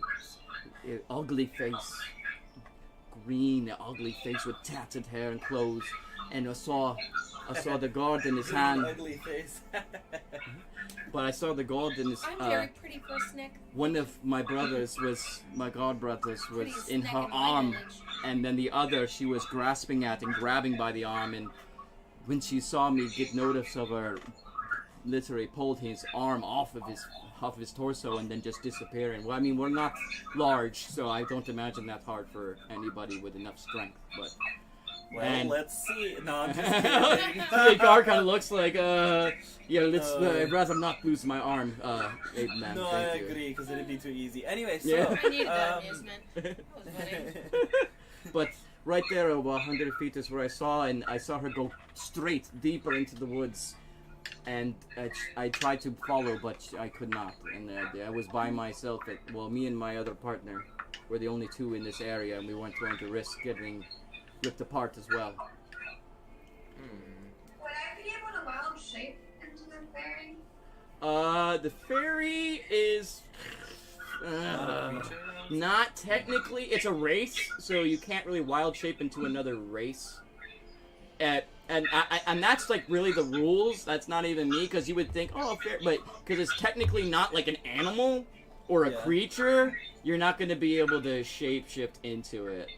You know, now a fairy dragon or something like that, yeah, something like that, which you have seen. Be a fairy dragon. You could. You know, and I believe their CR is probably low enough for you to be able to change into them too. Yeah, fairy dragons. Yeah, they're pretty low. Like they're like a half or something, or one. I'm gonna ritual detect magic. Yeah. Go ahead. As everybody's landing and kind of getting their bearings, he's explaining and pointing off into the woods. I'll say in that time you were casting detect Alright, magic. can I- In the I'd time like to that he's like investigate the explaining little it, he area starts where he doing said. his- Yeah, he's doing his little thing. Van will go up to the guard. Alright, your service is done. We'll take it from here. Thank you for guiding us. You're welcome. You know your way back. Yep. And he hands you a little medallion. He's like, this is has a medallion of spell storing. It has message on it. You may contact the king directly when you find what's going on, and we'll return to the city, as you probably can't find the entrance to open the door. So That seems pretty useful. it's Okay. only good for one use, so use it Shove wisely. it in my pocket. Alright. Alright, well, I'll go ahead and I wish you luck. And I will hope to see you return soon with all of our brethren. Safe travels back. Be very careful. You are by yourself now. Well, I would hope that hopefully you will be taking the heat of the hags, and it will not be me. That is the plan. And he turns and smirks a little bit. Good luck to you, and goes up and begins to fly away. Yeah, as he's finishing it up and I see Caress start to walk off, Grenin or Mila gonna join to investigate, or somebody want to stay with Moss? I'll stay with us. I'll help investigate. I can move quickly. Alright, so Van, Grenin, and Caress are gonna start heading toward the area while he finishes up his detect magic. Alright, so by the time you guys get to that area, your magic detects, but you walk up, you go to the area, and actually looking around, you do see some bloodstains and things there. Right away, Divine Sense. Yeah. As you sitting there and you blink in a sense, you do see that where that blood is, there's two bloods actually. It's they're all kind of mixed together, you can't tell, but one is just giving off a regular general essence of good, but then the couple little pieces of other blood, which must be from the hag, is just emanating, like oozing evil mist out of it when you're looking with your divine sense. And you can actually look down and see tiny little drips in the distance from this, and you can't tell what exactly whose blood or what drippings this is, but that's what I would think you would assume.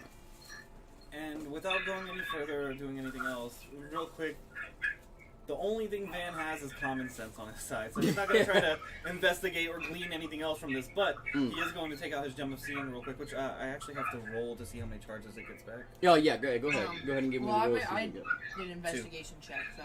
Okay, you as well see the blood and everything on the ground, and you see the marks of a struggle, something like that, and then you see the path of footprints, like quick-paced footprints going one direction, which as you follow them and look at the prints, you do see little tiny drops of blood. Now, it's obviously a slightly different shade than the other blood that was in the first area you go to, which you could see a significant, blood poured out there, and then this other blood was just very minimal, but was there. So out to 100 feet with the Gem of Seeing, so I'm going to activate it, Mm-hmm. bring it up to my eye, and so out to 100 feet, do I see any kind of extraplanar travel? Because I'm trying to see if maybe if there's a residue of something that, you do in fact see that. As you're looking down, and you see, you're at the spot where he would point out to you, and you look about another 100 feet out with the trail of feet, and actually, even in the footsteps, you can see evil still with your divine sense, even through this kind of oozing out of it. And as you see that, it seems to be like a ripple, with the same evil aura coming out of it, and it seems to be just what was left over from whatever, whatever had used it to escape quickly. I imagine by Mila? Yeah. Yes, Mila. Can I see the blood from where I'm standing? You and Moss are just... They walked about 100 feet into the woods. You and Moss are, on the edge of the wood line, the forest line right there. Yeah. And at this moment in time, you actually would be done with Detect Magic, and that's 30 feet, right? Yeah. So, within you of this 30 feet, you detect various types of small magics just because you're in the Fae. There's little creatures and things, but nothing significant that stands out to you to be unusual. Yeah, I'm going to start walking forward to where they are. Okay, and by the time Van is already kind of following that little trail and putting his seeing eyeglass, that's when you guys would walk up behind, and in you detecting magic, you do where you see Van going off, you detect significant magic coming from right there where he's walking towards. Oh, you see it too? Kind of, sort of. There's something out here. It's kind of like a heat wave. It's very faint, but it is there. Well, and there's drag marks going the same way. Well, it's not drag marks, they're footprints. blood. A fairy's kind of small. I don't know why you wouldn't drag it. Oh, you said footprints leading away and then blood. So They wouldn't drag there's it. a trail this way. Yeah. Same direction. Yeah. There's a physical trail as well. Well, off into the woods we go. I want to turn into a wolf. But before I turn into a wolf, I'm like, can you show me where this trail is? And then turn into a wolf. That's up to you guys. That's not me. It's right here, Mila. You can see where the droplets of blood are, and then there's also this arcanic kind of residue floating through the air right here towards this direction. Okay, well, I'm going to turn into a wolf, and I'm going to use my menace senses Mm-hmm. to try finding, a path or something. Okay, yeah, you smell the blood and try to get the scent. I'm trying to think if you need to make a roll for this, actually, with the wolf. I would guess it would be a survival check. Yeah. But I'm trying to think what the wolf gets for a survival check, which They have should have they an... have a great sense of smell. Yeah, it depends on a bunch of things, but would you going like for to turn smell. into a dire wolf? Because we could do that. Yeah, I would suggest dire... I was thinking you were being a dire wolf is what I thought. Give you a regular gigantic wolf? wolf. Yeah, why not be a dire wolf? Yeah, why be a regular one when you could be a giant one, right? So is that a yeah? Yeah? Cool. As she starts to go toward the marks as her direwolf, since direwolves are large, I'm gonna mount her. I'm going to mount her. I'm shaking that motherfucker off. You might want to ask him now. Just before you go to shake me off, Van goes, wait, Mila, and I put the glass down in front of your eye, the Gem of Seeing, so you can see the trail and the arcane off in the distance. Yeah. I'm trying to help. Don't bite me. As you sitting there and he holds it over your eye, you Put my suddenly dick in see ya. with an unrealistic focus and all the way through appearing and seeing that shimmering thing and the trail of blood and everything very, very clearly. Alright, I want to start running towards it. You do. Go ahead and give me that wisdom check, and we're gonna see. It's gonna be with advantage, and we're gonna see how well you follow this blood trail. Oh, poor baby. She don't care. Obviously, she's just chilling. Yeah, she's hanging around mommy playing D&D. You know, like all kids should. At the breast. should start D&D at the breast. There's a 14. 14? Yeah. Okay, you with this eye now, you see the shimmering portal, you follow the trail easily enough up to there, then the trail of blood ends, but then you begin to smell around, and smelling in the air, and then you find off to the left a little bit, towards the northwest, you pick the scent up again, and it's off in that distance. There's no trail going to it, but you can smell it. Okay, well, I'm following my nose. Alright, like the great Gob Toucan. I always wanted to use that line from my quest. I never get a chance to use it. Follow your nose! Just follow my nose. So yeah, you begin to quickly, I wouldn't say galloping, but at a quick pace, begin to follow the scent. Realizing we're going a little bit too fast while on the back of Mila, I'll keep the gem held, but I'll begin casting my fine steed so that my goat will just pop up. Okay, yeah.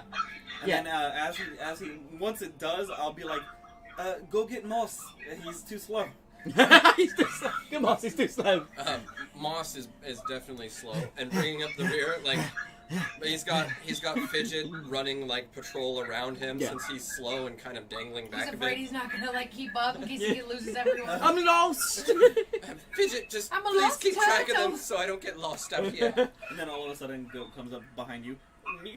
Bam! Yeah. What the? Oh, Bah! oh yes. Bad. Okay, yeah. I imagine. As you do that, you go, woo! And you like find yourself on top of this goat, like traveling through This the big ass woods. turtle on top of this little goat. 450-pound It's a Tortle. giant goat. Yeah, it's a Oh. huge goat. Yeah. It's Okay, a well, I huge didn't goat. know. I always saw heard was goat. I forgot that it was size big. of a horse. Yeah, it's Size a of a horse huge goat. goat.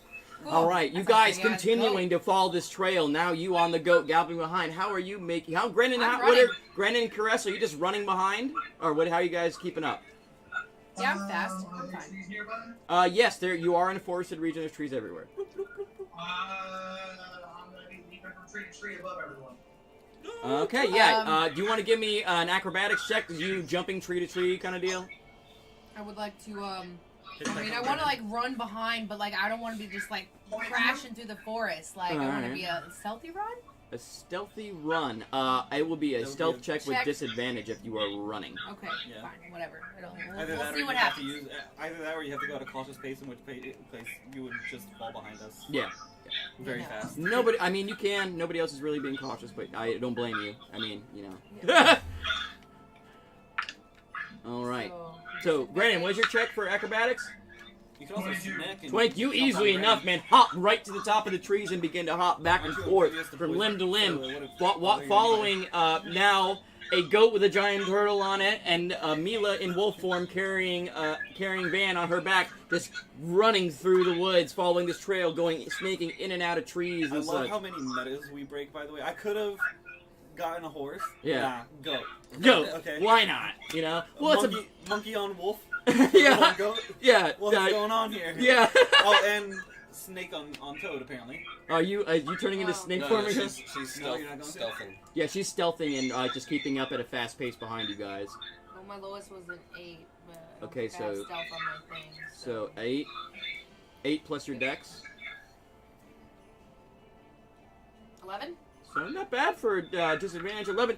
You seem to be running pretty silently. You are slowed down slightly, so you have about 50 feet behind the party you keep maintaining. I'm still ahead of him. But no, you're not. He's on a goat. He's right at the Okay, front he's of on the the pack. goat. Already Buck he's on the wild. Yeah, goat. Go. and Grennan is directly like right above them in the trees. So you're bringing up the rear about 50 feet behind, but being pretty quiet though for running. But hey, I mean, they'll you're making die a little first, bit of it's noise, okay. but it's not too bad. It's you know? alright, they'll die first. You're making pretty soft steps though, and you guys continue along, galloping on the goat and riding on the wolf's back, and continue winding through trees more and more. And then suddenly, you find that you see kind of light breaching through the trees, a lot more than you had been as you've been going through the forest. It looks like a clearing ahead, which is where the blood trail is leading you to. As we start to get nearer, Van's gonna do this thing where like he uses his monkey feet Mhm. to grab hold toward the back of her scruff rather than the front, Yeah. and kind of lean forward and like flatten himself on her, Yeah. and get up to her ear. Mila, you're gonna want to slow down as we get closer.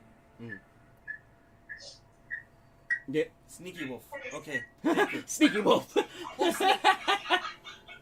So Mila comes up, and you all begin to get closer and closer, and then about 50 feet from the edge of where you see this actual large clearing, and in the middle of this clearing you see a large stone sitting there, and then you all slow down, and then Mila becomes to a stop. You guys are stop how about 50 feet out? Yeah, like from 50, it? 60 feet Everybody stops about 50 feet out from there. And being that I keep a... Listen to see if I can hear anything. okay, yeah. No, go ahead and give me advantage because you're a wolf for perception check. Yeah, being that I have the telepathic connection with my goat, by the way, I'm going to tell him to get real silent. And Yeah, as he approaches, he starts going slower and kind of walks slow and then stops right behind you guys. Caress then beginning to see you guys catching up. As I see them like starting to come up to the clearing and slow down, I kind of want to like deviate off and like go around so that like I come at the clearing from a different side than they do. Okay. You slow down and let's go ahead. espionage. Especially, you know, if there's a giant rock in the middle of this clearing, I might have a minor trip out that I need to keep internal. Yeah, mouse. Come on, there we go. Where you gonna? Oh, come on. Stop moving weird, mouse. Legs are There killing. you go. Okay, I got it. Yeah, this is definitely not 40%. This is much more than 40%. Okay. There we go. I knew that wasn't 40%. It lied. Okay. I got a 16. Okay, so I didn't put any trees on this, and actually I was supposed to put it. I didn't have time. I didn't make a good enough map, honestly. I should have made a better map. That's my fault. Because I need a stone. Oh wait, do I have one in my stuff? Let's see. I've got beds and things. You know, I guess I can use this. I'll just use this. Oh. Look at the dead cow. It's one of those abductee cows. All right, hold on. We're adjusting the map here and putting this is going to be our large stone. Ooh, fancy. Come on, thing. That's large thing. Oh, There we go. Oh, that's... it's a huge Ganik stuff. This is just a stone. Okay. ginormous. Oh, my spine. Are you guys on a new map or something? Yeah, I'm about to put you guys on the map right now. As soon as I can get over to it. Hold on. Boop. There we go. Everybody on the map. On the map. Alright, so we have... You guys are going to be right about here. We'll say you're back in the tree line, though. I'm going to put you on this edge so you know where you're at. Okay, now everybody else in the stream, let's put you guys to the map, too. Fantastic. There we go. And let's see. I'm going to have to give you guys some control here. Excuse me. Unfortunate thing about Roll20 is I always constantly have to do this in every single map stage I'd make. So let's go ahead and give Grannon... Come on, mouse. Come on. Stop going everywhere. Everywhere I don't want you to go. There we go. Controlled by... Mitch. Alright, and then...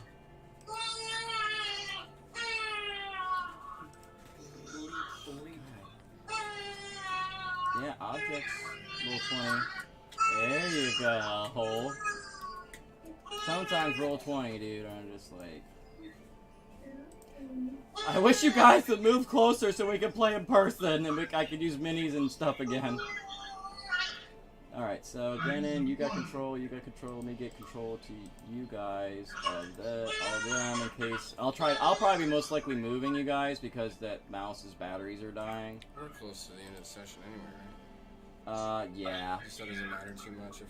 Yeah, I'd say yeah. We won't worry about it too much. Okay. Yeah, actually, we gotta get close to wrapping up Yeah, we here got too. about, like, Yeah. 10 Okay, so minutes. unfortunately, the rest of this is probably gonna have to wait till next session. Okay. All right. Well, okay. So you guys are all coming from, like, as you can see on the screen, towards the west side. Where are you going, for us? You were talking about trying to walk around or something. Like, we're coming to the clearing. I want to come in a little farther away from where they're coming in together. She wants to do this. Yeah. So you want to go on the other side. Flank. Yeah, So- well, not one completely, more like to a 90, not like completely on the opposite Yeah, side. I know. of Like that. to this adjacent to them. It's a Okay, flank. sorry. Yeah. Yeah. It's a yeah. adjacent. Flanking maneuvers. Can I have one of those green things, the clean one? So I will put you down here. Is anybody else moving to any other sides of this clearing? Now, remember, on this map, just imagine that the edges are a circle of trees. I didn't get a chance to put it there, but when next session, I'll have it all nice and pretty and set up. I would say that Moss would spread out to the north a little bit and send Fidget around the stone to inspect it. Okay. Is anybody doing anything else? Yeah, as Moss starts to move off to the northern side there, Also stealth. yeah, I'm gonna whisper to Mila. All right, fun ride. Be careful. And then I'll just like hop off and jump over onto my goat and say, all right, boy, we're gonna be a big old distraction. As you're saying that and distraction, you said you were stealthing, and then you sent Fidget to fly directly above the stone. Where is he going exactly? He's gonna go. He's not gonna go like over it. He's gonna go up to it and then like circle around it. Okay. Is Fidget rolling stealth? Yeah. What did Fidget roll for stealth? So I rolled a 12 for Moss, and then Fidget gets a nat 20. Fidget gets a nat 20. Okay. Thank God. Yeah. Yeah. Because I have a feeling Fidget was about to be hag food. With identify, you have to touch it, correct? Yes. Yeah. It's just this stone does not have nearly all these inscriptions on it. I just didn't get a stone, so just so I you would guys have wanted know. to touch it regardless of that. Yeah. Okay. So you're all sitting around and everything, and then this is actually a roll I need to make now to make sure to tell how this is going to go here.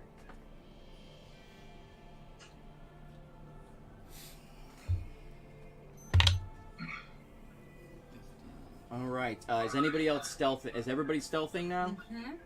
Yes. For the moment, I am, yes. Okay. Everybody give me their stealth checks. Moss, what was yours? You said 12. Okay. And Fidget was a nat 20. Nat 20. So Fidget begin. I'll say Fidget at first begins flying around like real close, but somehow sticking to shadows and. Like when he takes off, there's a little flutter to the wings, but it like goes silent as he like. Yeah, he kind of spreads just them like out. this and kind of glides and begins to go around. Him gliding around, he goes around. It doesn't see anything directly around the stone as he's flying around. There doesn't seem to be any movement or activity or anybody right at the moment. Does I'm probably not close enough for my detect magic to pick anything up. No, you're not too far. Yeah, you're a little too far to detect magic. 12 for Van and 14 for my goat. 14 for your goat. Okay. Pretty sneaky I go. got 23. Clydesdale to go. You got what? 20? 23. 23. Okay, yeah. Clyde's go. I got All right, 22. and Grennan, are you stealthing as well?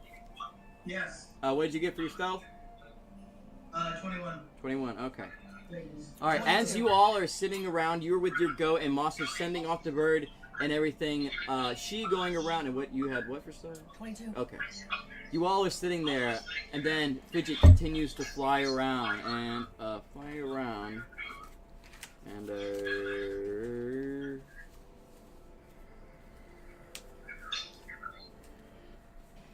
Shit. I like music, but this is gonna pretty much end the session. As you and as Moss and Van are sitting there trying to hide themselves, Moss launches off Fidget, goes around, but as Moss does, you coming to your goat, both of you simultaneously somehow both step on a branch and it cracks, making a pretty rather loud sound, and through the clearing echoes back off the rock. And then you all stop for a second, holding your breath, waiting to see what happens. Suddenly the area begins to dim a little, begins to dim even more, and Right at that then moment, Fidget, come back. Fidget, come I back.